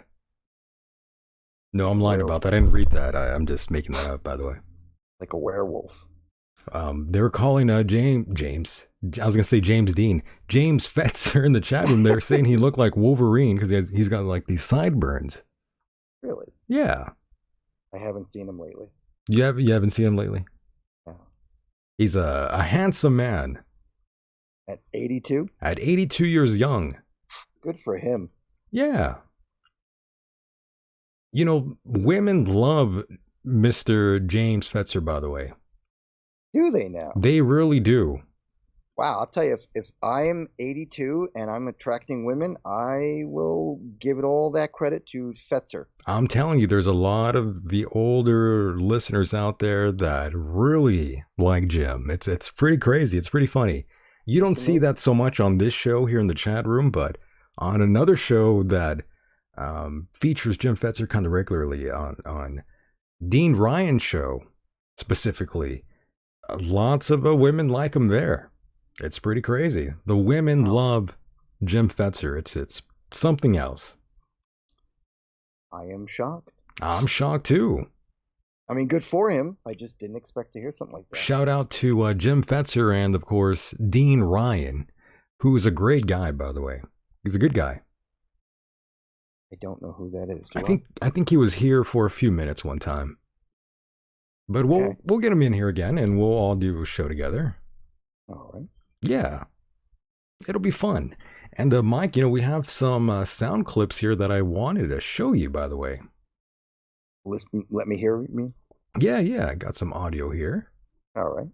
We got all your usual suspects here, All right. folks that you like. Oh, I'm sure. Well, I'm being sarcastic, obviously. I'm sure. You know. Oh, Sure I You do. got all your favorite folks. Like this trans activist, by the way. Oh, boy. Yeah, are you ready for this? They're claiming transgender people can change their biological sex, Mike. Yeah. You're saying they can't? Prove it. Here we go, Mike. Are you ready? I'm ready. All right. Can trans people change their biological sex? Let's talk about the science of trans biology. Clinicians and biologists understand sex as a composite variable, one that has many attributes, including chromosomes, reproduction, hormones, and anatomy. When a trans person undergoes hormone replacement therapy, it changes many aspects of their biological sex. HRT gives you a hormonal profile identical to that of the sex you transition to, which induces real biological changes in your body. For trans women on HRT, we develop real breasts. Also, female skin texture, female body odor, Real titties. female body fat distribution, Real female penises. hair patterns in both body hair and head Can- hair, can female you pause muscle that? mass, female bone density. Yes, let me and even pause that female here bone for you, structure if Mike. start Hold HRT on. early enough. There we go, yeah. So what happens when they stop taking the medication? Well, they go back to their original form, I think. So if that's the case, It's like a werewolf.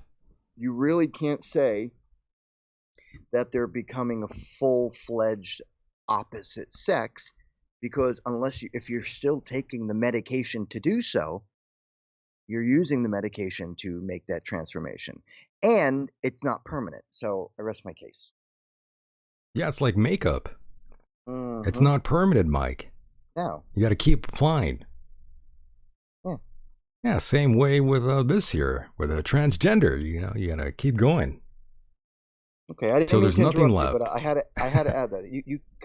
Please continue. Here we go. HRT also affects fertility, meaning that it changes the majority of your biological sex characteristics. A trans person in HRT ultimately obtains an intersex collection of biological traits that places them more in line with the sex they transition to than the sex they were assigned at birth. And it's important to classify us as such. For example, my doctor needs to know that I'm hormonally female, because my risk of heart disease, bone disease, and most cancers is in line with females due to the reality of my biological sex. Trans people aren't denying or erasing biological sex. We just prove that it's more complicated and changeable than we previously thought. Well, Mike, I have only one choice, and that is to transition into a woman. Maybe I'll get hired by WNEW for sure. Or CNN. Or CNN. Listen, man. Go ahead. Don't be scared. All these people, and I'm specifically talking about these younger people, Gen Z. who are convinced by their teachers and these other people who stand up as their mentors to tell them, oh, go ahead, start taking hormone pills to change your, grow tits or testicles or hair. Yeah. And they're in a sense they're sterilizing themselves in one way. Do you think they're mentally ill by doing this, Mike? I definitely do, yes. It seems like it's a mental illness, in my opinion. I'm not PC though, so don't get mad at me. Right. It's also the indoctrination of people in schools, telling them that it's okay if you want to be, if you want to be gay. So we won't tell your parents, and you can start taking hormones and start becoming some sort of a monster. So I'm sorry, but I got nothing against gay people, but when you start lopping off parts of your body to be something that you were not born to be. I mean, look, man, just accept the fact you were either born a guy or a girl, period. And if you want to lick carpet or swallow sausage, go right ahead. They need God in their lives. They need Jesus camp. Yeah. Pray the gay away. Pray. Gay Pray the away, gay that's away, so yeah. bad. It's God. there's real camps though like that. I'm sure there where they is. pray the gay away. Oh golly. Ooh. Again, Can you I don't have imagine? any problem. You want to be gay, go right ahead. But when you start lopping parts off, then you got a serious problem. I think I'm turning gay right now. I think I'm turning Japanese. I think I am Japanese. I am so gay. For Japanese? For the Japs. I wonder if Japanese people listen to the show and they're like, oh my god. These idiots here. Oh, Tokyo. Ugh. These Americans. I think every country's saying that right now. Probably, oh, right? Yeah. They're like, yeah, look at America right now. Yeah. Bunch of dumbasses. Yeah. Again, we're the only country on this planet that's entire primary focus is on sexual orientation. I mean, here we are in 2022 and we're still having this talk. Right. I think we peaked already as a humanity, Mike. As a society, as people. We hit a peak already. Yep, and now we're heading down. We're scraping the bottom now. We are at the bottom of the barrel. What a sad state of affairs. It really is. I mean, we are lost cause now here in America. We are leaderless, essentially.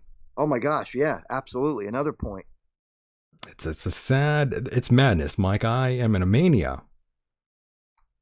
I really am. I'm telling you. Again, going back to what I was saying, just like a Jiffy Lube, Mike, we are all getting proverbially raped. You know, on the chat board, Vic Grimes says, "Why does Mike care what other people do?" It's not that I care so much about what other people do. It's how it affects me when masses of people who are a smaller percentage than the rest of the world or the rest of the country start telling me that I need to worry about pronouns on what to call people who are, I don't know, binary, them, they. Yeah, and it's also your taxpayer money going into these surgeries to pay for them. So I don't give a crap what people are saying. It's your money being used to change their sex. Right, but when it becomes when it involves me, that's when I care. Right. So, I don't give a damn what anybody says. Live your life. Just don't rub it off on me. Years ago I used to say that about Jehovah's Witnesses. Don't jizz on me. That too. And we gotta put that on a shirt. Don't jizz on me. A little American flag and little jizz coming out of the landing on the flag on the American flag. Oh, that's disgusting. Oh, I might need to put that on a t-shirt. When I was a kid living at home, a teenager, and really starting to understand how religion was and how effed up it was, Jehovah's Witnesses would come to mind you, this is when I was living with my parents in Patterson. Jehovah's Witnesses would come to the door on Saturdays or Sundays and ring the doorbell. And usually when my parents weren't home, I would answer the door and start asking them questions. Here's my point, though. When they would come around, that was the sort of thing that I felt was, all right, don't tell me what to do. All right, you want to believe in your religion? Go right ahead. Right. Don't tell me that. Yeah, don't tell Mike anything. Right. Don't try to convince me that I got to follow your ways. So it's a lot like what's happening now. It so really we have is. this entire movement of gay people, or I should say trans whatever, and they're telling me that we've got to use the right terms, and if you don't, you could get sued, or the cancel culture will come in and destroy your life. Will kill you. I mean, grow up, man. Grow up. These people have nothing better to do. By the way, Vic Grimes is asking, has anyone specifically asked you to call them something different? And yeah, in the case of my friend Robert, he wanted me to call him Roberta. After he transitioned. Really? No, I made that up. Oh, okay. Caller, go ahead, you're live. Hey, Mike and Mike. What's I up? thought you might want a female perspective on this. Oh, shit. Knock us out. Go ahead, as long as it's not, we'll be fine. No, I mean, so, as as a born woman, a there's biological woman. biologically born woman. There you go. There's certain things that no amount of hormones are going to change. And even if, I'm OG woman is what I say. Oh shit. But so there's just certain things that are never going to be able to change. And the real issue, as Myke was kind of getting into, is that it's not just about like, oh, let these people live their life. It's about then they're demanding rights that put other people in danger. That's true. And like for guys, it's like, oh, haha, it's funny. Like this girl wants to be a guy in the men's room. For girls, it's like, oh, this is weird. There's a guy showing his, member in front of underage women at a spa. In a bathroom as well. And it's in the same bathroom as women. Yes, and if you're a parent, you have to take your child into the same bathroom as this person here. It's a little crazy. Yeah, I mean, would you feel comfortable taking your 5-year-old in a bathroom when there's another guy in there? And then the women who actually or a girl. have the bravery to speak out get in trouble for being transphobic. Right. So it's definitely a plague, and it's definitely heavily influenced by our educational system. That's right. It's encouraged and supported by the educational system. And what is the educational system but the dumbing down of America? Yes. That's right. Circling back to if I may interrupt for 1 second, what you're saying about how the gay culture demonizes people who don't think their way and start calling you a homophobic or whatever. It's the same thing when a Republican or someone who is not a Democrat says something against the ideology of Democrats, and then they call you a Nazi, and they just throw these words out that it loses the whole meaning of the word. Like they were calling Trump Hitler. I mean, there's nothing close to the word Hitler would describe Trump. Nothing close would describe me as a Nazi just because I don't believe in the ideology of the left. So yeah, they throw these words around, and it's wrong.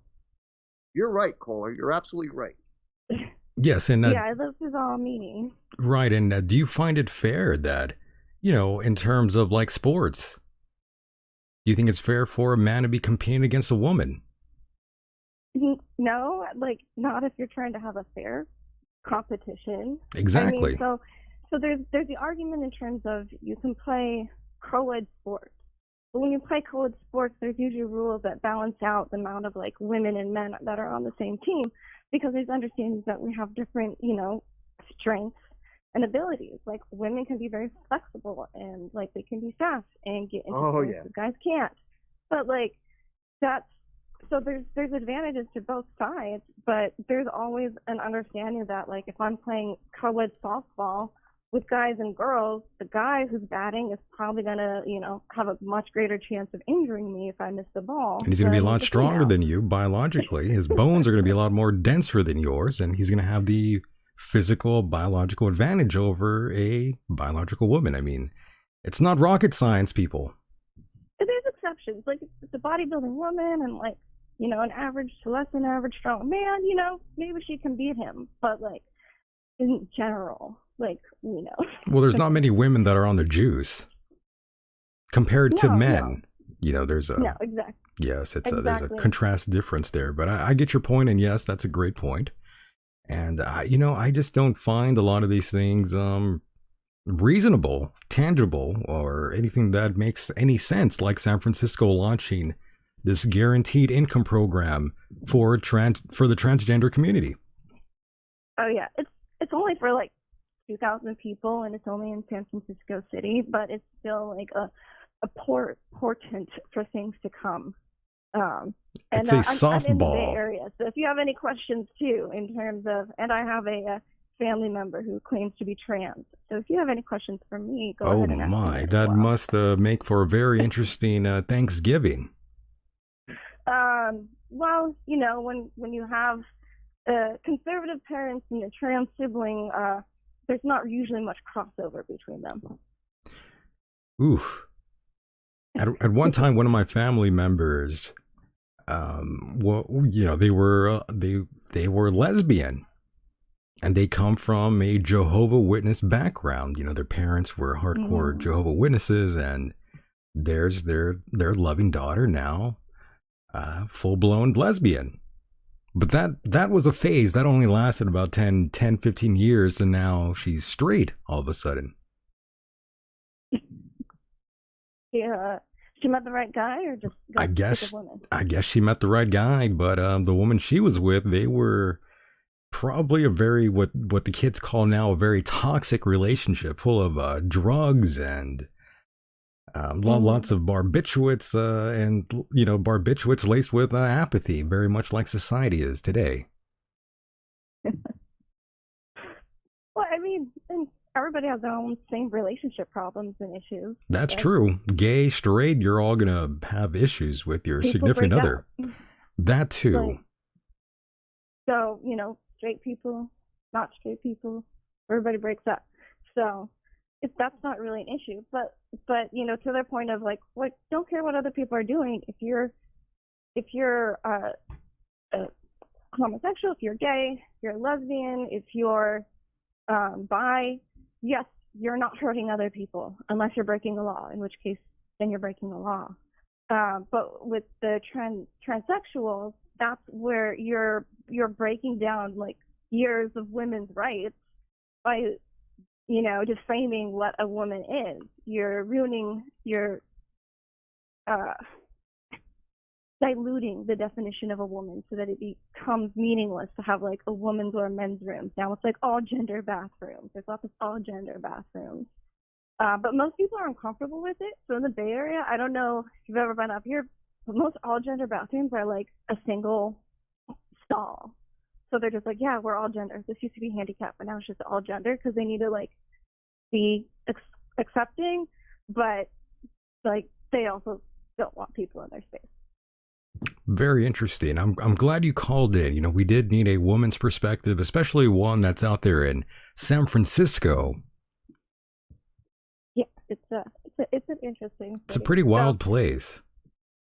I can rant about anything that has to do with transsexuals for a long time, but if you need me to go, I can also make room for another caller. No, we're still talking to you here. We can't hang up on you yet. I know Mike is probably wanting to ask you something here. Yeah, I'm listening. You're listening here. Okay. Yep. But yes, very interesting. I'm glad you called in. I know that must be it's a little unusual to call into a show and talk about personal issues, but we do appreciate the fact that you're sharing with us here. And speaking of which, Thanksgiving is coming up. Are you going to be seeing your family? Obviously, right? Planning on it, but most of my family is getting sick, so we're not sure if we're actually going to be getting together for Thanksgiving. But if we were, I don't think I don't know if the family would be crossing, and if it would be like very briefly. There was like a whole negotiation about like not using the dead name, and like when you come into their space, you have to like respect them. Oh no, are they jabbed? Obviously they started are. as a she, but now it's they, and I don't know. It's just it's very confusing. It must be. Yeah, that must be tough growing up out. Yeah, it must be difficult for you growing up there where, it's a little odd at times, I'm sure. With the family. Yeah, and I think that's something that like it points out, like Myke with a Y, Hideous.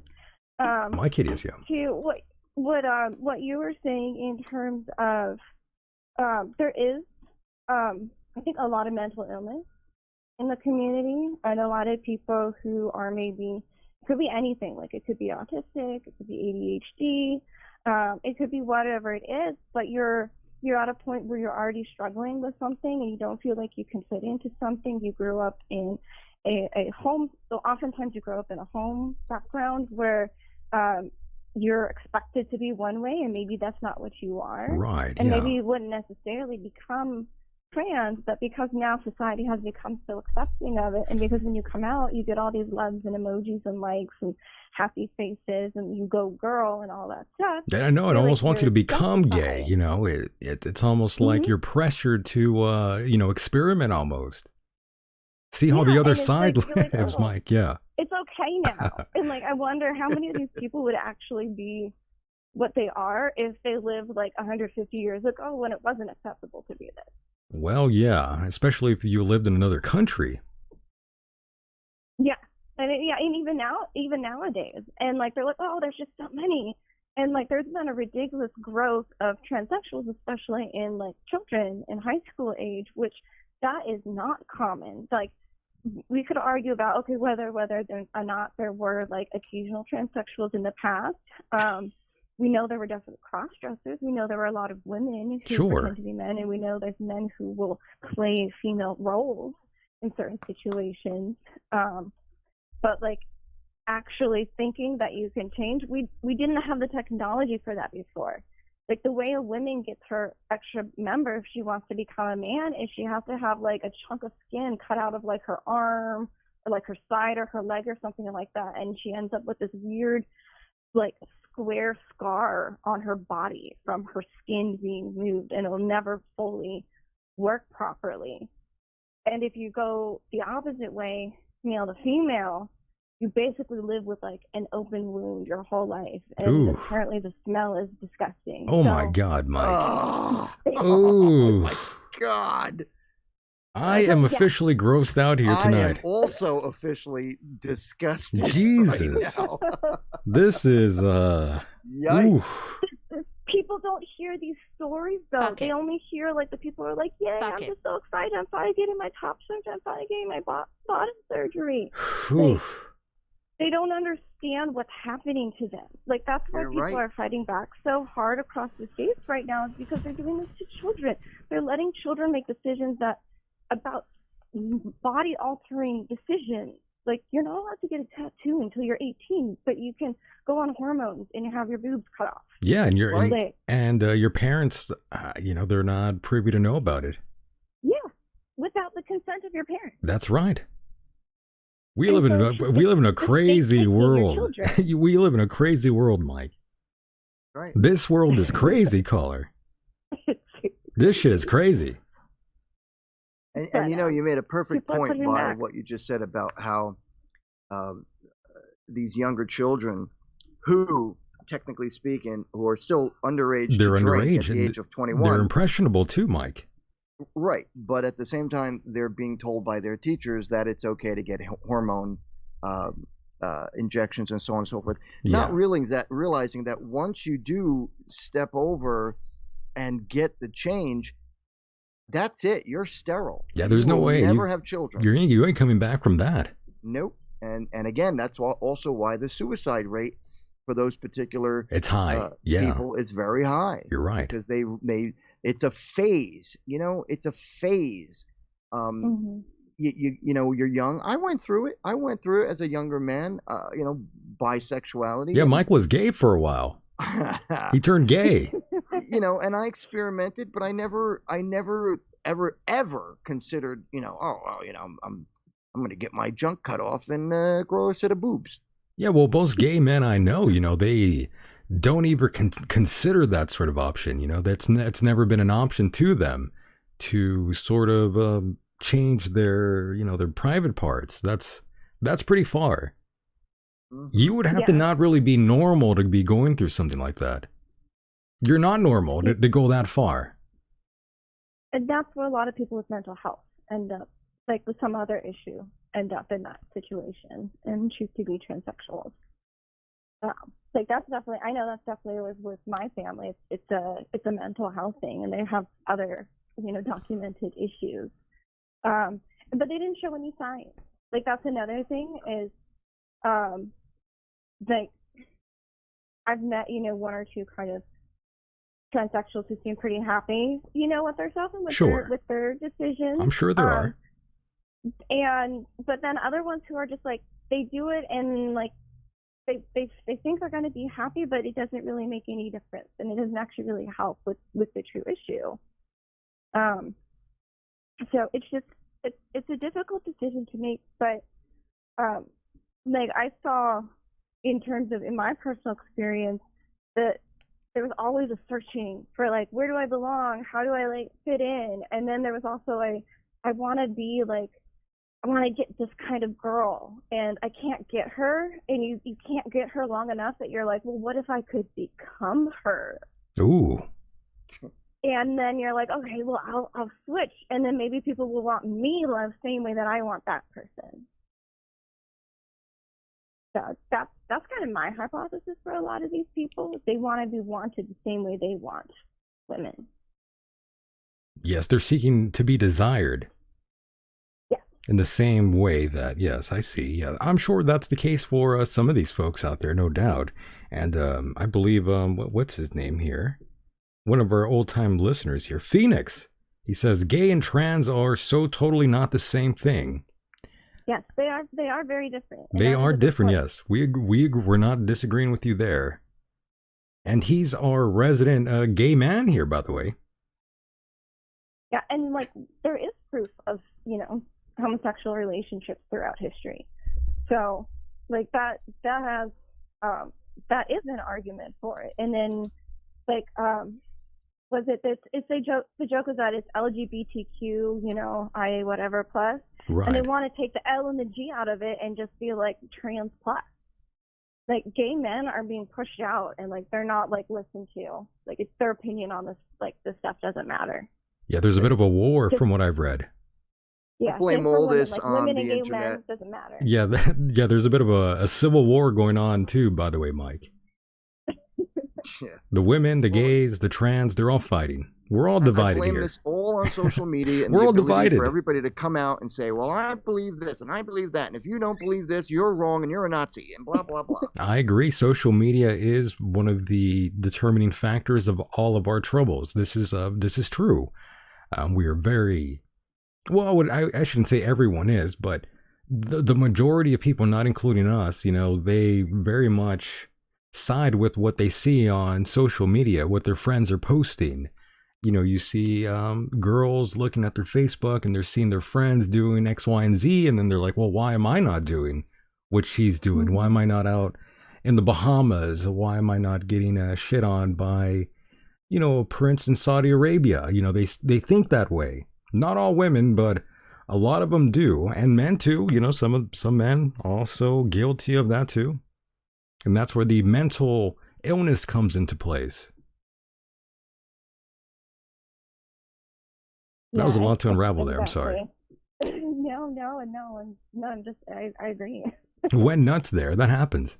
You get a little crazy here on this program. But yeah, I'm so glad you called in to share this with the classroom here. And I hope your parents aren't, and your family. I hope there's no conflict going on. I feel like there might be, though. I feel like, just like everyone else out there right now in America, I think your family also is probably a little divided right now too. Yeah, I mean, I think everyone just has unmet expectations. On both sides, people have expectations and ideas of what the ideal parent, what the ideal child is, and then that person invariably ends up, being their own individualistic person, and you're left with unmet expectations. So, they try and get along, but it's hard. It's hard when we have two fundamentally different points of view that are completely contrary to each other, and like your core belief is that, oh, you shouldn't exist the way that you are because that's evil. We are the most complicated animal on Earth, by the way. No, actually, we make things complicated. We're the only animal on Earth that goes to sleep thinking about our conflicts and our troubles. No other animal on Earth does that, except humans. Yeah, we have all these weird archetypes. We're like, we have a concept of a mother and a concept of a father, and they're going to completely determine our lives. Yeah, then like you're holding that with you, and then you finally get to 30s, 40s, 50s, hopefully sometime in your life, and you're like, wow, they're just other people like me. That's right. Other adults. They don't have to hold sway over me. That's the shocker, though. You grow up idolizing your parents, and then you get older, and you're like, oh shit, they're just like everyone else. They don't really have the answers to any of our problems. But then again, no one really does. And there's never really one answer for the sum of all of our problems either. But, you know, we go around and we sort of think our folks know everything and they're the Messiah and all that shit. And then, you know, you realize that they're just normal human beings like your next door neighbor in their underwear swinging a hammer around. It's a crazy world. But there's a value in putting certain safeguards. So like wait until the person's 18. Right. Before they're allowed to make life-altering decisions. Like we do that for other things. Why can't we do this for this too? Yeah, that's how backwards we are. Oh, like transsexuals like can't exist and they can't have any rights. Like you just go, well, yeah, but if you still have, if you can still get an erection, you're not allowed in a female's bathroom. Hey, like, watch your language. Naughty talk. But let me ask you this. Let me ask both of you this. Let's say you found someone, and everything was, someone that you liked very much, and, you're going on a few dates with them, you're talking, and then all of a sudden they hit you with, I used to be a man or a woman, whatever the case might be. Would you still stay with that person? Go ahead, Myke, answer that first. Well, first and foremost, I'm pretty sure you might be able to tell. What if you were thrown off? What if you didn't even know? You'd have to be very ignorant not to see the signs. Well, let's just say hypothetically you didn't see the red flags, Myke. Let's just say you were so into them and, later on they revealed to you like, hey, I used to be a man, now I'm a woman. I actually have a working vagina. An open wound for you. Would you take that opportunity, Myke, to sort of, do the deed with them? No. What do you think, Myke? No, it's a big no for you. Absolutely. I mean, look, I don't go that way. I'm not into it. It's nothing personal, but I would just say, look, I'm sorry. We're losing subscribers now, Myke. I would simply say, look, I'm oh just my God, not walking down that path. If I'm sorry if that offends you, but bye. This is an amazing show, by the way. You're not going to hear this at Walmart. You're really not. What about you? I feel like I don't want to call you caller. You are a listener. What's your name, by the way? You can call me Abby. Abby. Okay, we got Abby here. Abby, what about you? What if you were so into, this guy that turned out to be a girl, and then let's just say they got like a working penis? Would you give it a shot? The Adam's apple would give him work. Well, let's just say thinking the same again. Yes. Let's just say you didn't catch the red flags at first. I mean, if we connected like that means we just should have been friends. What if you have like a strong connection and you have a little wine with them, you're a little tipsy, you're feeling it, you guys are hugging. There isn't. So the thing is, you say with like a working penis, but that doesn't exist yet. So like that's still in. That's not a possible. Well, hypothetically speaking here, let's just say the penis is working fine on this female. Now female. After she inflates it? No, I can't do it. There's like... You're not going to do it, okay. Me scars and the not going to be look fully right. It's just wrong. This is amazing, by the way. It's probably one of our best shows now. It's pretty hilarious. Isn't that disturbing? Wouldn't you be disturbed by It is disturbing, yeah, no doubt. So, I don't know. I don't think I could do it. You know what? I wouldn't be able to do it either. No disrespect to the trans people out there. Just like if you ask a gay man, oh, would you like to be with a woman? Oh, fuck no.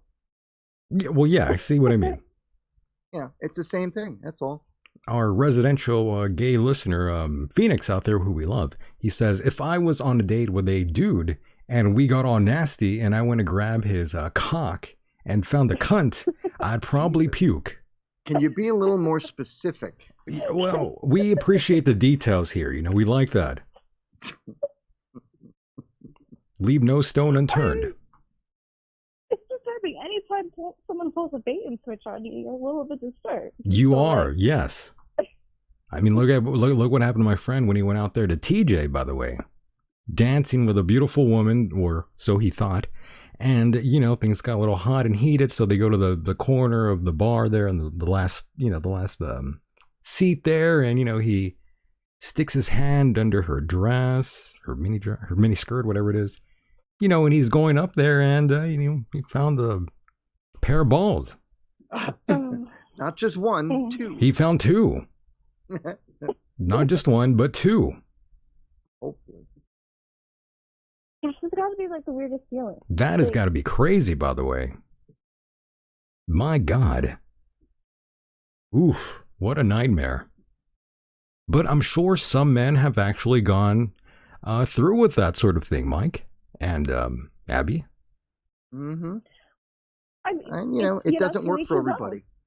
It doesn't work for everybody. It's just the same. I feel the same way. Let me just be honest with all of you. The same way I see, I view this the same way as I see, like swingers and people that do the whole wife swapping thing.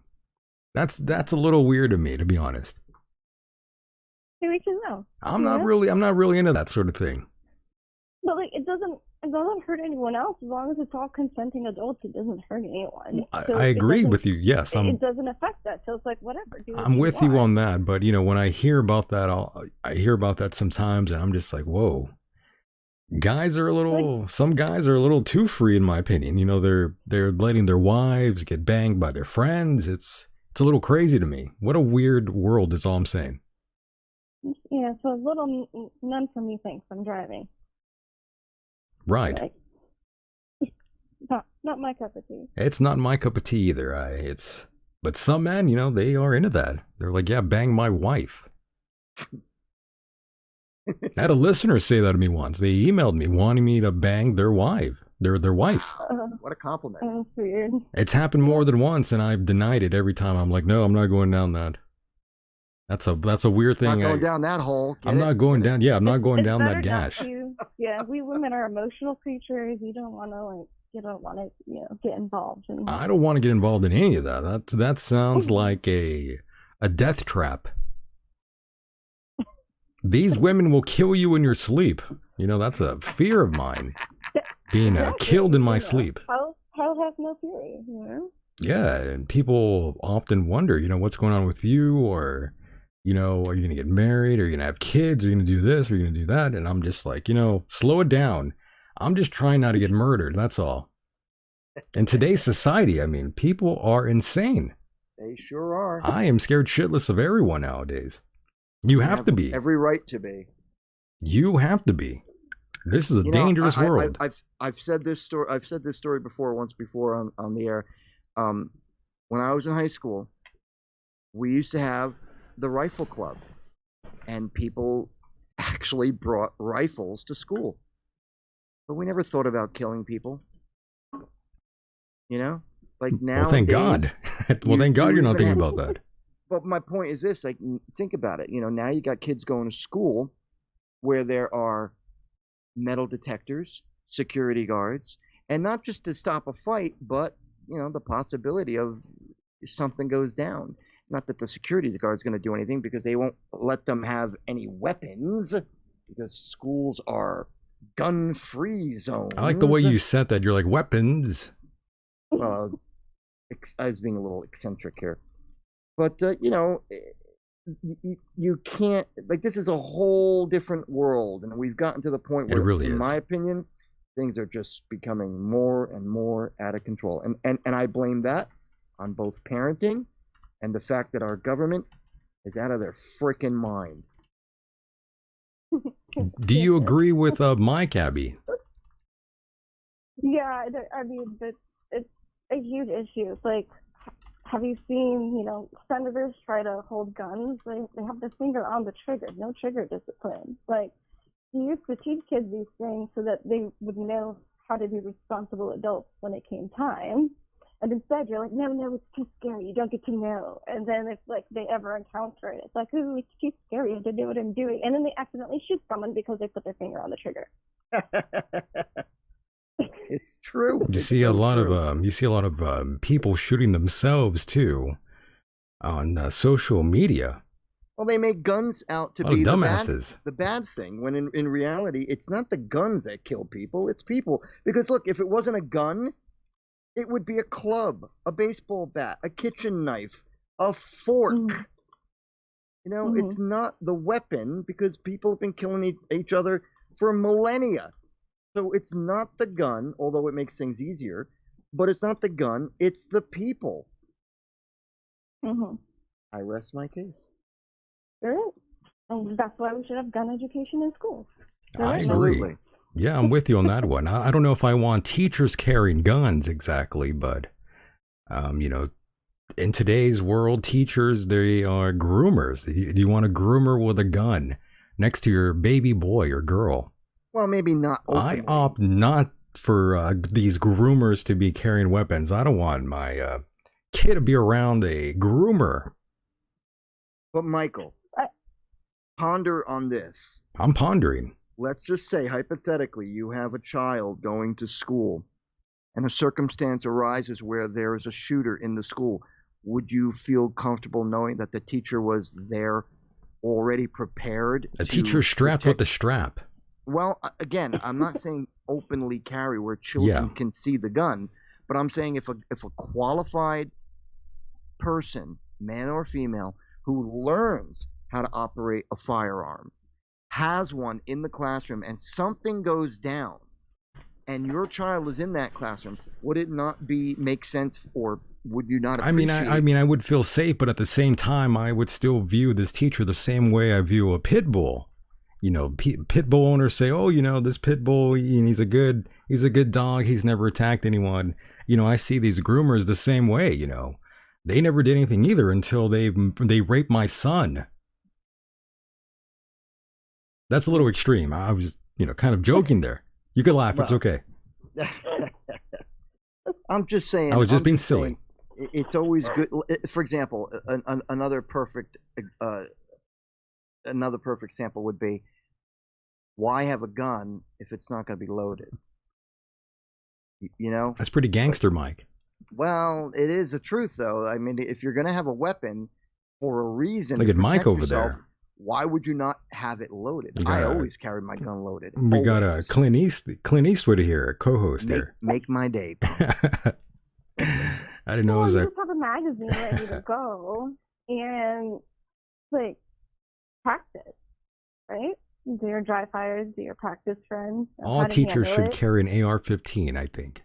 Most teachers will touch him, but we have security guards on campus anyway, and like cops on a lot of school campuses. Why aren't they like trained or like actual people who can handle a situation? It's a good question. I mean, we should be asking about Uvalde as well. Those cops stood down too. Yeah. Well, and then they don't like to talk about it, but then there's other situations where like, oh, it was about to be a mass shooter event, and then this guy who had, you know, a carry permit took out his gun and shot him, and boom, no disaster. Like, that's true. You have cases like that. They just don't like to publicize that because that doesn't make headlines. You're right. It's not a story that grabs you.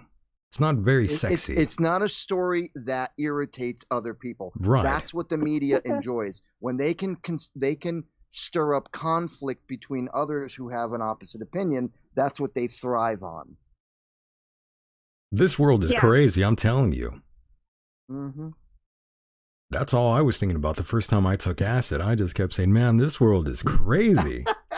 That's all I could think about when I was on acid. I'm telling you, the very first time, I'm like, my God, get me off of this planet. That's why I always say, you know, I'm just an observer here. I am not a participant at all. I'm just looking through I'm looking from the outside like Harvey Weinstein. Just watching you guys shower, that's all. That was terrible, by the way. All those poor women. The active observation that's observed, Michael.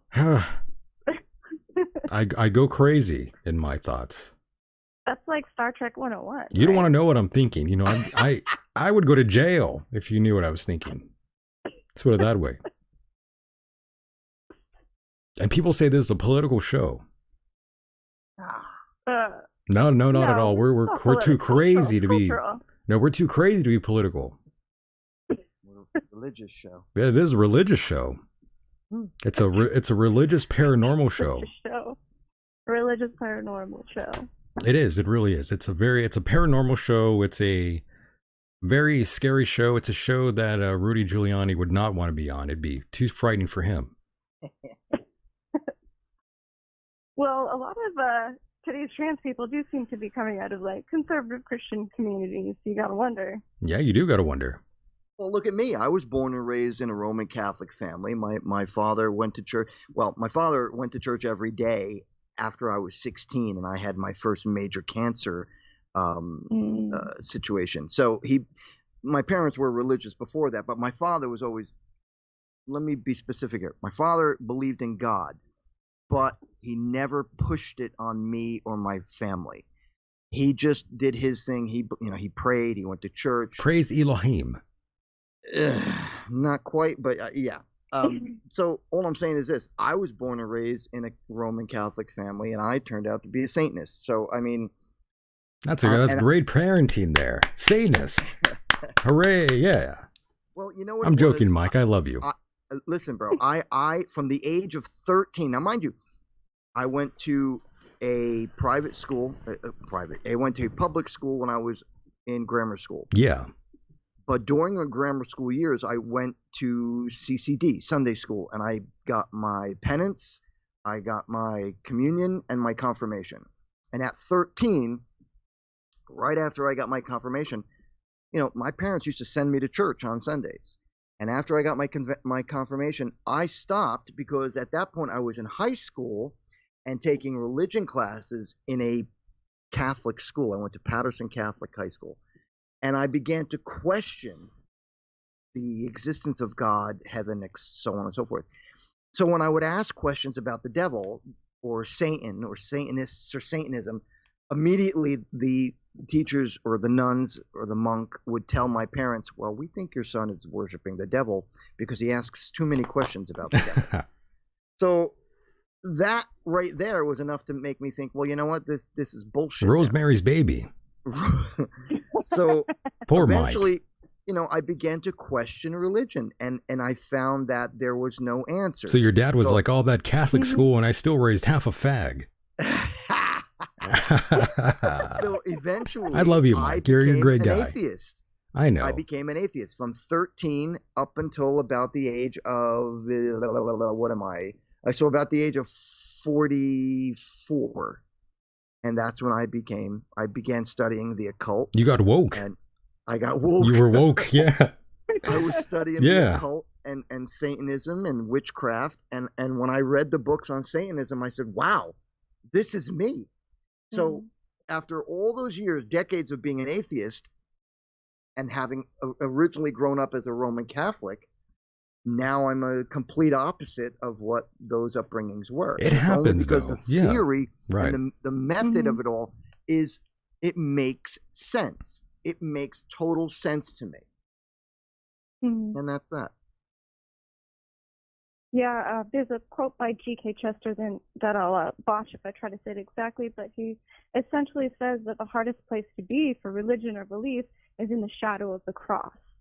And he means exactly people like you and me, Myke, who grew up in the church and who grew up with that belief system. Like, you're the most skeptical of it. Other people are like, oh, my life is all crazy, and then they find it, and it gives them some level of salvation that they need to move forward. But it's like you see all the flaws when you're born into it, all of them. It's crazy, though. I mean, Myke has seen both sides. He's come to the conclusion that both messages are always about self-preservation, basically, and sort of, becoming your own sort of sanctuary on both sides. That's the ultimate message I get from the Bible and the Satanic Bible. It's always about caring about yourself and others, basically, but more so on the Christian side, you get that. But I'm just drawing parallels here. I'm just saying it's kind of the same thing. It's all the same shit. It's refracted and reflected. It's as above, so below, as within, so without. Like, you don't get one without the other. You Yes, don't have hot without cold. Religion is a social construct, in my opinion. Oh, yeah, I agree with that. I encourage people to have their own personal spiritual practice, but religion, is, that's all organized and it's groupthink. Man is what corrupts other men and women. Yes. Not the I agree. Not the book. The book is good. For the record, I find the Bible and all religious texts to be beneficial, I think. Well, when you think about it, they're all good basically, books. All the Bible is a series of stories on how to be a better person. And so is the Satanic Bible as well, about being the best you can be, being the best version of yourself. It's a little different. Well, I mean, that's Bible. Well, it's a little different, but in my Not a little. Well, that's the way I perceive it, though. And that's fine, and some people say every religious text has truth. That's what I'm trying to say. Yeah, they're all good. I'm not saying just to get rid of it all. I'm just saying, you can draw all good lessons from everything you read. Yeah. Yeah, you're right. It's your point as the observer, and it's what you take in from the story that really goes with you and really defines who you are, This is a great show, by the way, tonight. It's been fun. Where do you go from here? Oh, there's so much to go here. We still got some audio clips here to play. But Abby, I do want to thank you for calling in here. Yeah, this has been fun. Thank you for Appreciate having that. me on the show. Yeah, it's been a good time. Definitely don't be shy. Call in whenever you'd like. Thank you. I will try to. I've enjoyed this. Thank Have a you. good night, you guys. You got it. Take care. Take care. Mahalo. Yeah, that was a good call there. Indeed. I like when people share with us these stories. I mean, we don't hear them enough. Well, she brought up a lot of excellent points. Brought up some great points, and that's what we like here. We like people calling in and sharing their thoughts and opinions. And, Mike, that's what makes a great show. That's what makes the world go round. Makes the world go round on the flat earth. On the flat earth. On the flat earth, yeah. Oh, Mike. Oh, Mike. Mike, I love you, right? I do. You're a good guy. Ah, thank He's you. a good guy. He's a good guy. Yeah, I don't really affirm people much. Okay. Yeah, Okay. so, I'm just letting it be known that, you're a good man. You have a good heart, a good soul. I try. A good black I've got soul. my flaws, but I try. Yeah, you're Italian, that's a flaw. I'm joking. He's a good man. He's a good man. We love That's the the Italians. good thing about Michael and I is that we are adult enough to crack on each other for our ethnic backgrounds and beliefs, whatever it may be, and yet laugh about it. And that's the problem with so many people today, is this woke sensitivity that no one can handle a joke. No one can handle what other people's opinions are. Look, I don't agree with the way certain organizations might have a racist, anti good feelings about other cultures or ethnic people. It's not right. But at the same time, if they're in this country, the law states you have a right to believe what you want to believe. As long as you're not, for example, if the KKK comes out and says, well, we want you to believe what we believe is, which we don't like black people, Jews, Mexicans, or anybody who comes into our country who isn't white Anglo-Saxon Protestant. I don't agree with that. But at the same time, our country allows us to have an opinion. Yeah, So I agree. And now this might sound weird, but I'm going to say it anyway. So if the KKK, I don't have a better subject to use. I'm just using the KKK. If the KKK didn't push their ideology on other people, KKK took my baby away. Right. Sorry. So if they didn't have their opinion and they were forcing it on the people, So technically speaking, they would be allowed to have that belief, as long as they're not hurting anyone, pushing it on anyone. Again, that might be a really bad subject I to hear you. use.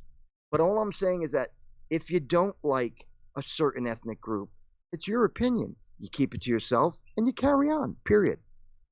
And I believe, Mike, great points, by the way. I'm not ignoring what you're just saying, but we are joined by another caller. Go ahead, caller, you are live. What's up, guys? This is Mike D for live in the chat room. There you are, the first-time caller. Yeah, I'm a long-time listener. Right? First-time caller, long-time listener. We love that. Yeah. I had a question for Myke Hideous. You being into the Satanism thing, I've always understood that to be like pure indulgence. You're not really worshiping this evil character. It's just whatever temptation, whatever just urge you have, you feed that. You know, it's pure, just indulgence. But hear about all these elites and the people behind the scenes and all this, and they're Satanists and they're killing children and they're drinking children's blood and stuff. I mean, that's so much of a big difference from the people that I've met and actually heard about that have talked about Satanism. And is that something that's different from the Luciferian part of it, or is that a part of the Satanism that you can take to extremes? I mean, have you been ever around any, I mean, honestly, and I'm not saying it's bad or anything, I mean, you do you, but have you been around that part of that part of Satanism, or is that some imaginary thing like the drinking of the adrenochrome and all this and that they just put out in the media? Is that something that you've ever had any experience with? Okay, so let me make sure I got your question right. You're asking me if I have ever mingled with or been around or associated with people who claim to be Satanists who have drank blood. Is that what you're saying? Or you know how the we get that these elites are like, they're killing children and they're doing this and doing that. And is that even a real thing? I mean, from what I've understood of Satanism, I mean, maybe in the dark, deeper parts of it, they might do like stuff like that, but it's always just been a religion of indulgence. It's not really a right. So if I may reply, first and foremost, no, I have never encountered anyone who believes in child sacrifice or anything, or even animal sacrifice. As a matter of fact, when I was studying the books of Satanism, there was one particular book that I bought who the author was, I cannot remember his name, but as I went about, I don't know, maybe a quarter of the way through the book, one of the things he mentions was how he sacrifices animals. He would use pigeons or doves. Pigeons. And sacrifice them by cutting their heads off and using their blood. I am 100% against that. Now, in the original Satanic Bible and many interviews that were conducted with Dr. Anton LaVey, was that he and the original movement were very much against animal sacrifice. They were very much against any abuse of any child whatsoever. Okay? I cannot speak for everyone, but I can tell you just about every single Satanist or someone associated with Satanism that I've ever met stands by the original teachings of Anton LaVey, which were no cruelty to animals, no human sacrifice, and certainly no abuse to children. So no, I've never been around those people. Satanists, or do you think it's like a different I think a lot of it might be, media sort of use. Whoa! Sorry about that. I have no idea what happened there. Wow, that was frightening. You all right? I'm all right. That was scary. Where'd that come from? On your side? I believe so. Okay. Well, I know we're having some troubles with our caller. It's very, very low. I'm sure you heard that, right? I heard that. Yeah, he was really low. He's very, very low. So caller, you're still there, right? No, I think he's gone. I think that noise scared the hell out of him. Gone? I think that noise scared all of us. Okay. All right. Well, just to finish running off the answer here to the caller, I've never been around anybody who sacrifices animals, drinks blood, molests children or does any crazy, stupid stuff like that. That's all perpetrated on the side of those who are hardcore believers in Christianity or any religion where Satan or hell is the adversary. So Right.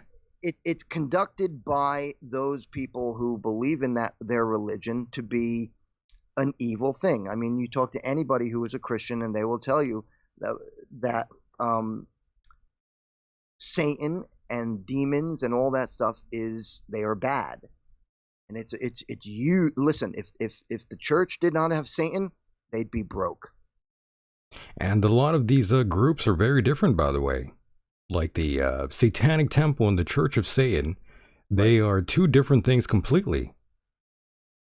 Yes, they are. In fact, the Satanic Church is very liberal, very PC, very Democrat. The original incarnation of Satanism by Dr. Anton LaVey and his original group of people that he started out with were, and you may fall off your chair when I tell you this, their belief in the left-hand policy was somewhat based on, I don't want to say Republican, but Republican ideas, and specifically about law and order and how to keep things civil. That was the whole thing about Satanism. You could have it's referred to as a selfish religion. However, there are still laws in order to keep things from being chaotic. And by the way, just to add, the Satanic Temple, by the way, they don't believe in a supernatural Satan, by the way. Most of us don't. Yeah, I was going to say, most of you folks out there, they don't. None of these groups actually believe in a supernatural Satan at all. That's right, because Satan, in fact, Michael Aquino would have said the same thing, which, by the way, his birthday passed not too long ago. I think it was the 16th of October. What I'm saying is that every Satanist, just about every single Satanist will tell you that there are some that do believe in the deity well, absolutely. of I'm just saying that certain groups, they don't believe in that. But yes, I see CM5891 saying, but that shit is real. Don't think it has to do with Satan, but child torture and sacrifice and but that has nothing to do with Satan. Is incredibly and unfortunately real, which I do not deny. No, but again, it has nothing to do with a supernatural Satan at all. No. These are people that have they have psychotic issues. Michael, you know as well as I do, Michael Aquino was going, let me rephrase that, Dr. Aquino. Doctor, yeah. Was the good doctor, yeah. He was on multiple occasions accused of being involved with certain people, absolutely, both, in politics and Hollywood, in child molestation and child trafficking, and he, proved himself in court that he was never a supporter of such horrific things. None of us are, because we don't believe in that. The whole psychodrama of the rituals and the curses and the conjuring of demons and so on and so forth. It is just what I'm saying, psychodrama. And psychodrama is just what you use to further empower your powers as a human. And yes, if anybody wants to call in, that number is 424-666-2425. I forgot about that number, by the way. Yes, 666. That's 424-666-2425. I like that, by the way. Yeah, it just rolls off your tongue. 424-666-2425. I just turned my crucifix upside down just for you, Mike. No, I'm joking. By the way, caller, I'm kidding. Whoever that was who called, we apologize for having lost you. Yeah, we apologize tremendously. We are very sorry. I have no idea what happened, but it seems like there was a ghost in the machine, Mike. But I think it's working now, though. If anybody wants to call in, don't be afraid to call in. We're almost close to the end here, Mike. I know. Isn't that sad? It's always sad. It is sad. Indeed. I'm getting sad here, Mike. You should be. I was having lots of fun doing the program with you, and now I'm seeing that the time is running out. You know, Myke, I might not be the same after this. We are winding down, and it is sad. I hate to close the show, but that's what's going on. You know, we might have to close the show soon here. And I don't want to. You know, Myke, it's been a long time we haven't been able to do this live and direct. When things are scary, you know, live shows, you don't know what can go wrong, and unfortunately we found out. The phone line sort of died out for a moment there, and, you know, my mic got... There we go, here we go. My mic got cut off, Myke. My mic got cut off, Myke. Hey, Mike, did your mic get cut off? My mic got cut off, and Myke, I don't know what's gonna happen with the mic. I know, Mike. What's up with the mic? So many mics, but I might be able to fix that. But yes, definitely call in if you'd like. 424-666-2425. Don't be afraid. We are here for you. And, you know, if you are having a rough time in life right now, you know, the holidays are coming in and lots of folks are depressed and sad, but don't worry. Me and Myke are here to brighten up your day or night. The sun will shine on you soon. That was nice. That was nice. That's nice. That's nice. That's nice. Until I strangle you in your sleep. Like Richard Ramirez. Don't let the voice fool you. I will stab you in the throat. I will murder you in the throat.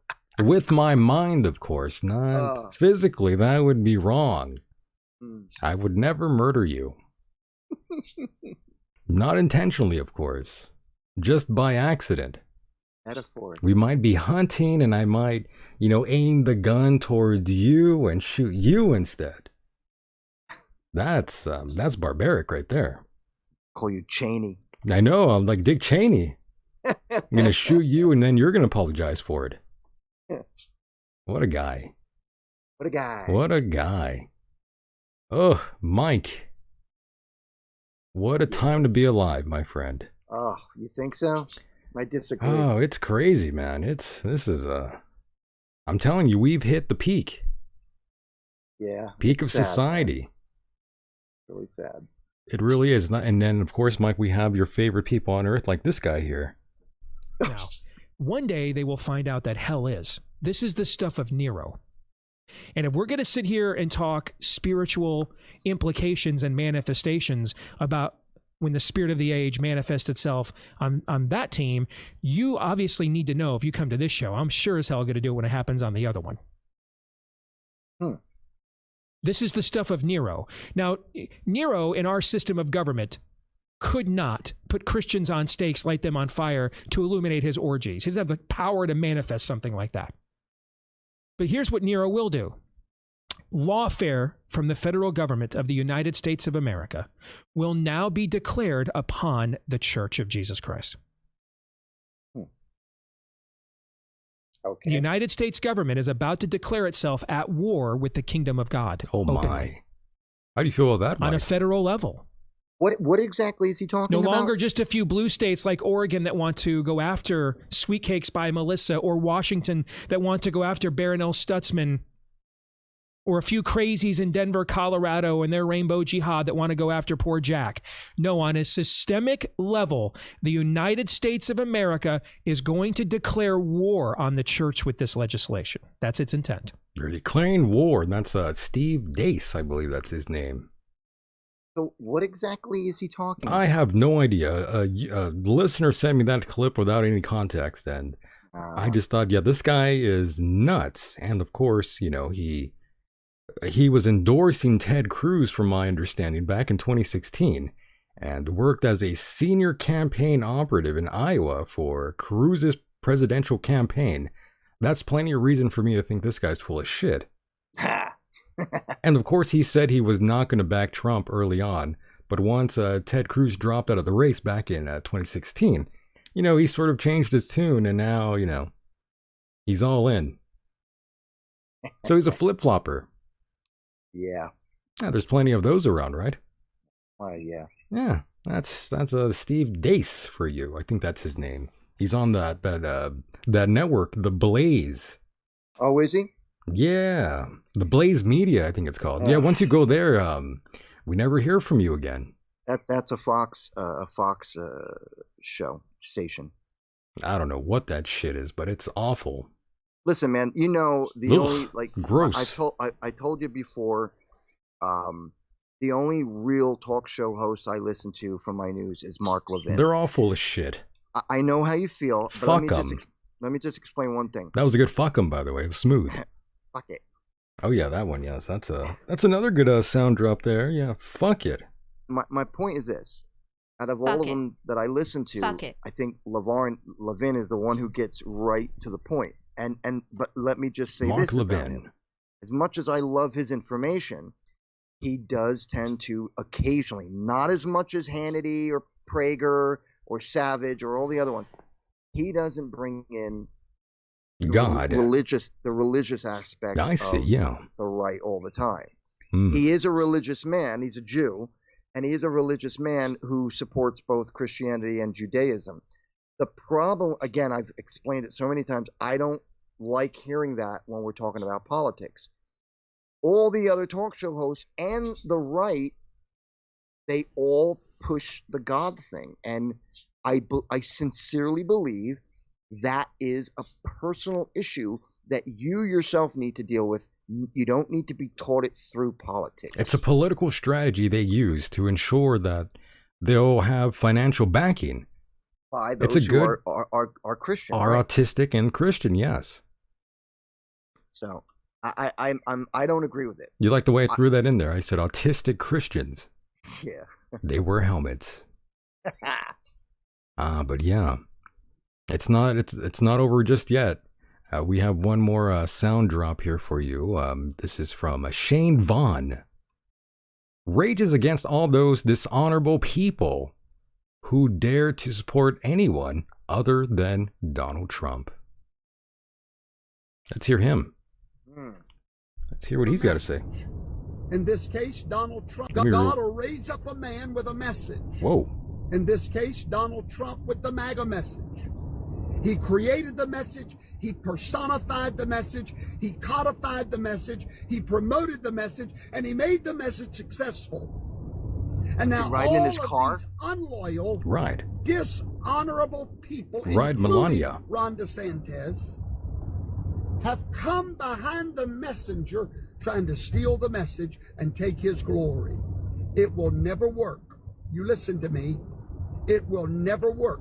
If you want the blessing of God on your life, get behind the man that God has blessed. Get behind the man. The man that they cannot bring down, no matter how hard they try. Have you not seen the touch of God on his life, beloved friend? Have you not seen the touch of God on his life, beloved friend? Dare you? How dare you? Crawl in the bed with his opponents. That's right. Stay faithful to whom God has stayed faithful to. Just look at where the anointing is and get behind it. Just look at where the authority is and get behind it. Look where the power is and get behind it. You can hear it in his voice. These other politicians sound good, but there's something about Trump's voice. When you hear that voice of authority, you know you have heard. Yeah, well, if you like Trump so much, why don't you marry him? I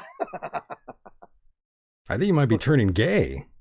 First of all, it sounded like he was doing that whole thing from his car. I think he might have been in his car. I'm joking around, by the way. He's not turning gay. I'm just having fun here.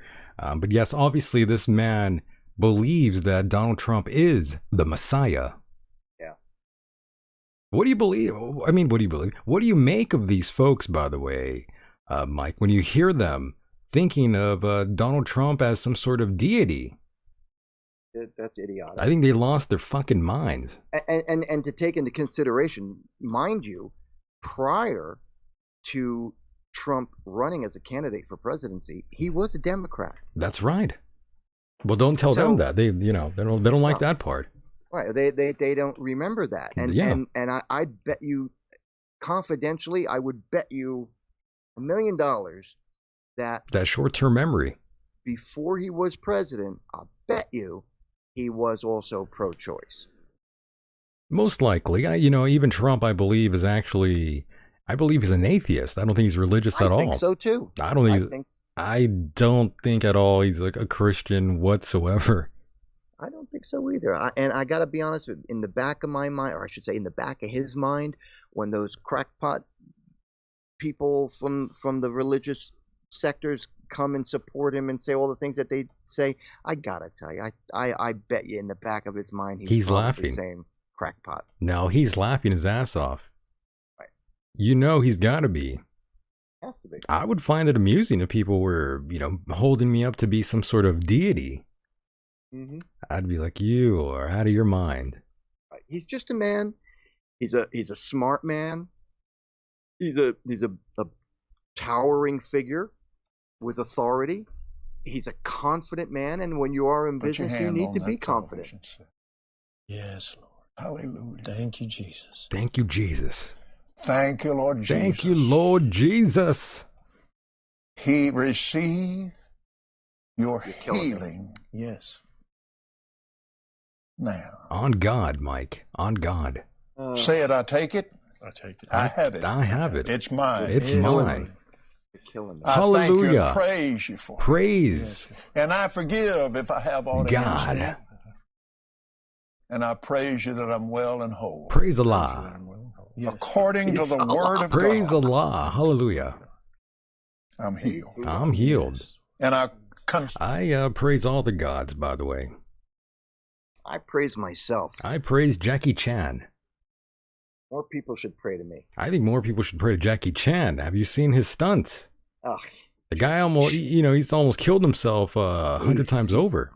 His movies are silly. Well, they are, but you should see those, the ending where they're showing you, all the times he's broken his leg, his arm, his face, his back. Oh my. Dude, the guy's broken like every bone in his goddamn body. And if I remember correctly, he actually did train with Bruce Lee back in the day, right? He sure did. Yeah. Bruce I'll tell you one everybody. person who kicks friggin' ass, Jet Li. Jet Li. Wow. Yeah. He's good.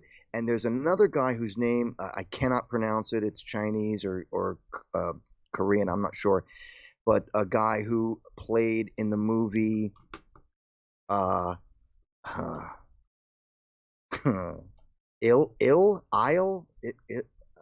don't even know. I don't even know, but he was in a bunch of these movies. He was in that movie, in that thing.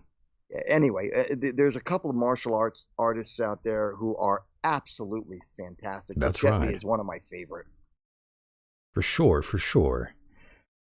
Phoenix says Democrat and Republican are two sides of the same coin. Don't fall for the crap.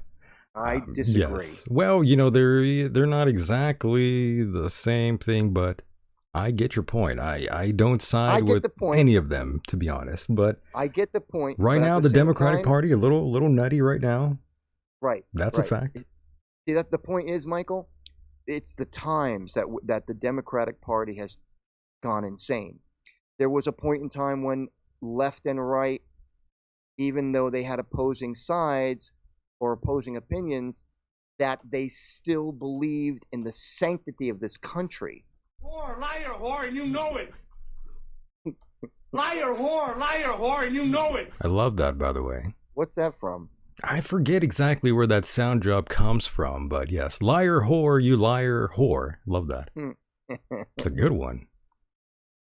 I don't know. We just entered an age where the age of Aquarius. We've got people, younger people like AOC, There you go. Who seem to think that the world or the country could benefit from Marxist belief, and that is just absolutely not true. And if it wasn't for capitalism and the way the country has been run for 200 years, AOC wouldn't even be where she is or have an opportunity to be where she is or say the things that she believes in. Your favorite big booty Latina. She ain't my favorite. She's a POS. She's a piece of shit. So you're saying you would not go out with AOC if, she was at your door and she's like, Myke, I've heard you Did you say whore?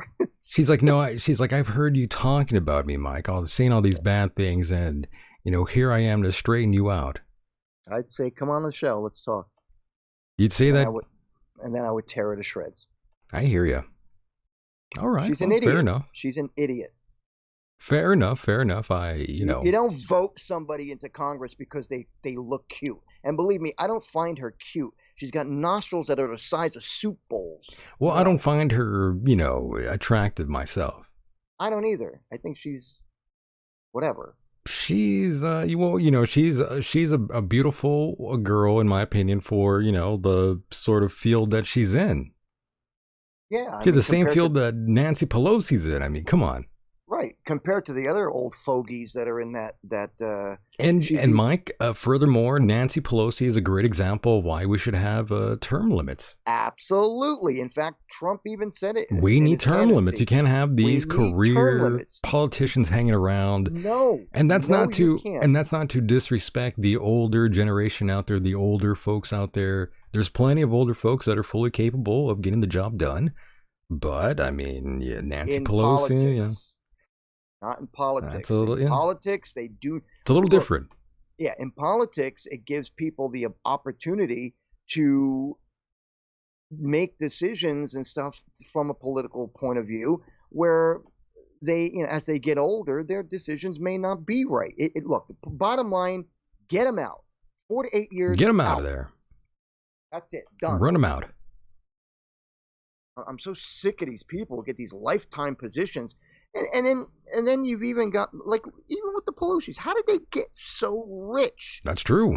They will not talk. They won't release their tax returns, and they won't talk about how they make their money, just like the Bidens. AOC, my favorite big booty Latina. I love you, AOC. You're my favorite. She wants to kill babies, but she's still beautiful. You look very beautiful in that dress. You look very sexy. Look at that booty on AOC. That's my favorite big booty Latina. I love it. My favorite AOC. Nice to meet you, AOC. Look how sexy she looks in that dress. Woo, I love it, AOC. Hot, hot, hot like a tamale. Hey, everybody. Oh, that's gold. Well, maybe he shouldn't have done that, but that was still pretty funny.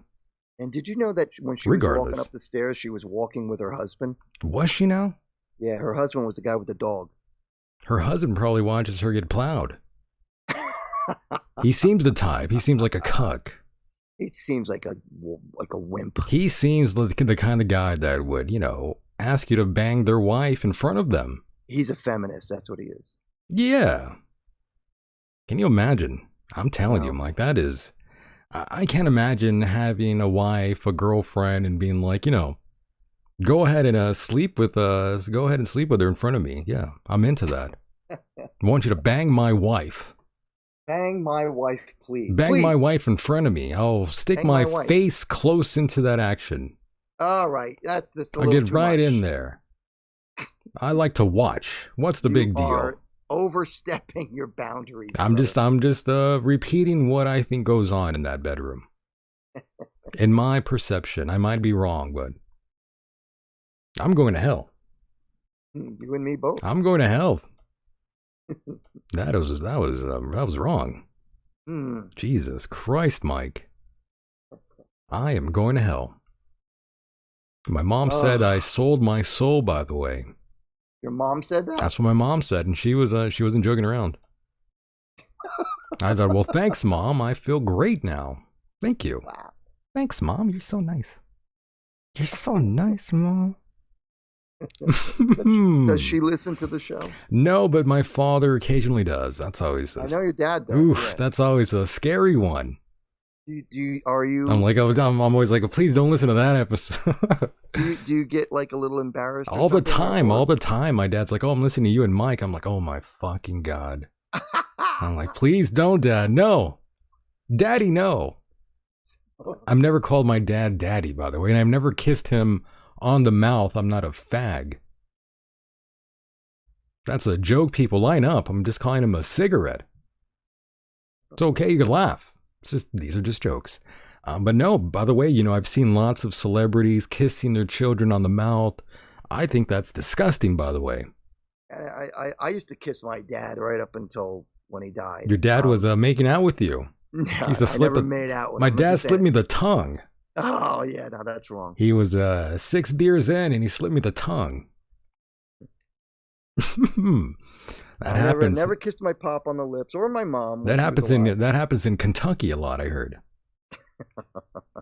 There goes our Kentucky listeners. Yeah, I know that goes all our Kentucky friends. They're gone now. After that one. My God. Mike, holy shit, Mike, it's been such a wild ride here with you. I always have such a great time with you here. I'm glad. It should be illegal. Thank you. Fuck it. It should be illegal. Okay. But yes, Mike, we laughed, we cried. We played, we tried. We did everything here. Mm-hmm. I've had a great time, man. All right. It's been one of those shows. Indeed. It's been a good one, folks, and I do want to thank all of you out there for being a part of the program. Those of you in the chat room, and of course, those of you that will listen on replay. It's been a goddamn great time here. It really has been. It really, really has been. Yes, as we wrap up here tonight, I do want to thank all of you here on the Flat Earth. I want to thank the gays, the trannies, those that have no gender, the non-binary, the illegals out there, the Germans, the Jews, the Canadians, the KKK, the Puerto Ricans, the Black Panthers, the whites of Virginia, the fabulous whites of Virginia. You know, it's a great documentary, by the way. Look that up. Once again, Mike, love you a lot. You're a great guy. I love doing the show with you. It's always an honor and pleasure to have you here on the program. The legendary Myke Hideous, boys and girls, give him a round of applause. He did a great job here tonight. Always a great job. He's a good guy. He's a fantastic man, a good leader in society. He's a hero, in my opinion. The veteran. He is a veteran of life. Yeah, you've almost died multiple times. You've come back like Jesus Christ. You've been resurrected, Mike.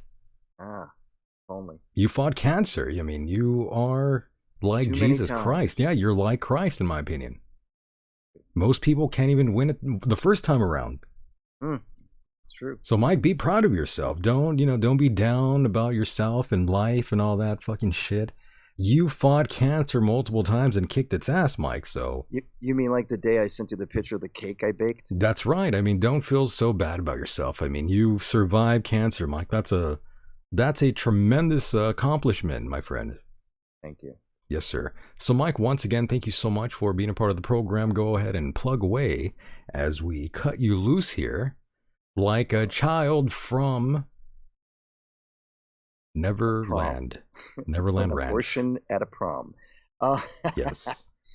First and foremost, I'd like to say thank you very much to Michael for having me as his co-host. I always enjoy coming on the show.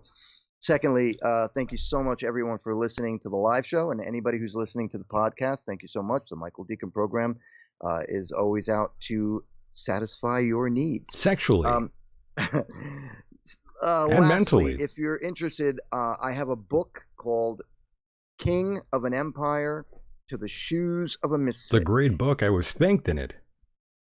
Thank you. Yeah, I sent the copy to Michael. He has been reading it or has read it. I'm not sure, but it is available exclusively on my website, MykeHideous.com. That's Mike with a Y. So yeah, check it out. There are limited editions. There are a limited amount of copies. So get yours while they last. Makes a great Christmas present, people. So if you want to get it, it really does. Yeah, I mean, get it while it's hot, folks. We are close to the holiday season, and it would make a great gift. Those of you who like Myke Hideous, I would not pass it up. Go ahead and read that book. It's incredible, by the way. The shit you came up with there, Mike, it's good stuff. I'm so glad you wrote that book when you were in the trenches, my friend. Mm-hmm.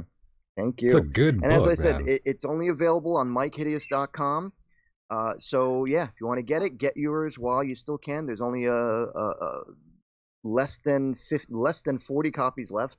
So get yours while you can, and that's that. Thank you very much for listening, everyone. I had a great time. Yeah, get on it, you honkies.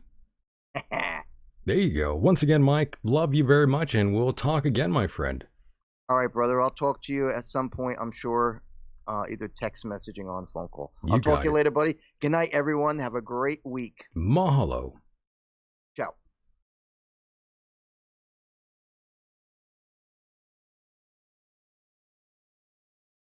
And there he goes, boys and girls. That was my co-host, Mr. Myke Hideous. I definitely hope you enjoyed tonight's program. That was fun, right? Did you guys like that? I know you did.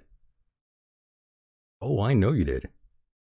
I had fun. You had fun. We were here for a sort of a long time. We were here for a good time, but, you know, we extended our stay here just for you. And I hope you at home really enjoyed this one as much as I did. Please keep in mind, if you want more content, sign up at patreon.com/Michael Decon. Or if you want to support the program by donation, please go to michaeldecon.com. And do that if you can. Keep the lights on, folks. We are dying here. We are close to Skid Row here. Definitely help us out. Without you, this show is dead in the water. I'm almost going to die. I am close to the end, my friends. I really am. Once again, thank you so much, international listeners out there. Always an honor and pleasure to entertain you guys out there. And I gotta be honest, those of you in the UK have really turned out. Can you believe that, folks? Listening to us all the way in the UK. I never imagined that, being out here in the desert and doing this program as much as I have been doing, and we've caught the attention of some good people out there in the UK. So much respect to you, and of course, Guten Morgen, we love the listeners out there in Germany as well. I would never have imagined that. I did not know we would have lots of German listeners, lots of listeners out there in the UK, and of course, our Canadian connection out there. The Maple Leaf connection. We love our Canadian listeners out there, and of course, those of you in Alaska. And of course, those of you here in America, we do respect you very much as well. We love you too. I wish you all the best out there, no matter where you are on this island Earth. Keep your heads above water, boys and girls. You need to. I have no idea where all this is headed, folks, so definitely keep your eyes open and be aware of your surroundings, folks. Who knows where we are headed as we go deeper and deeper into the abyss. And there's no rescue party inside, folks. We are all alone. We truly are. That's the most frightening thing of all. Just floating through space. Through darkness. No rescue party, folks. And with that said, the world is a mysterious place, and life itself is a mystery. Until next time, good night, everybody.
So there's been a nuclear attack.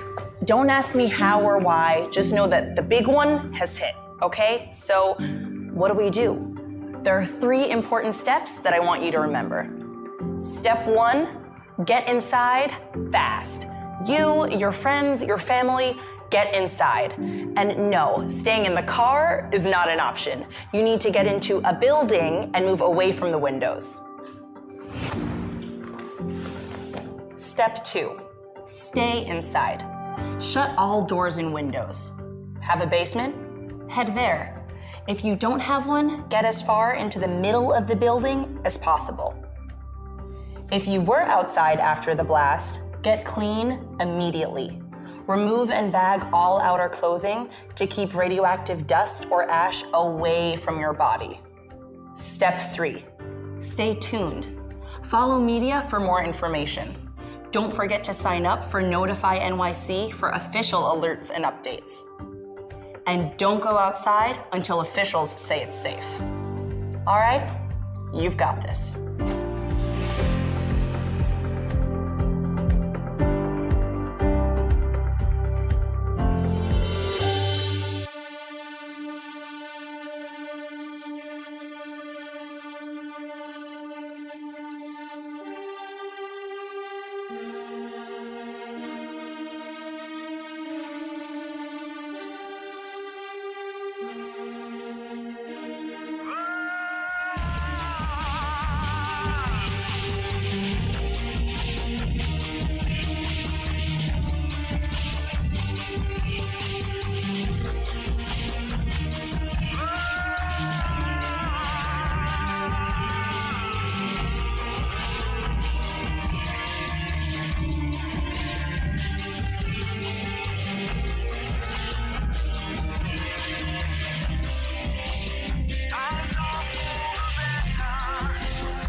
Planet Earth about to be recycled. Your only chance to survive or evacuate is to leave with us. Now, that's pretty major statement, pretty bold in terms of religion, in terms of anybody's intelligent thinking. To most people who would consider themselves intelligent beings, they'd say, well, that's absurd. What's all this doomsday stuff? You know, intelligent human beings should realize that everything has their cycle. They have their season. They have their beginning. They have their end. They have cycles. The mind that was in Jesus, what? That mind is in me.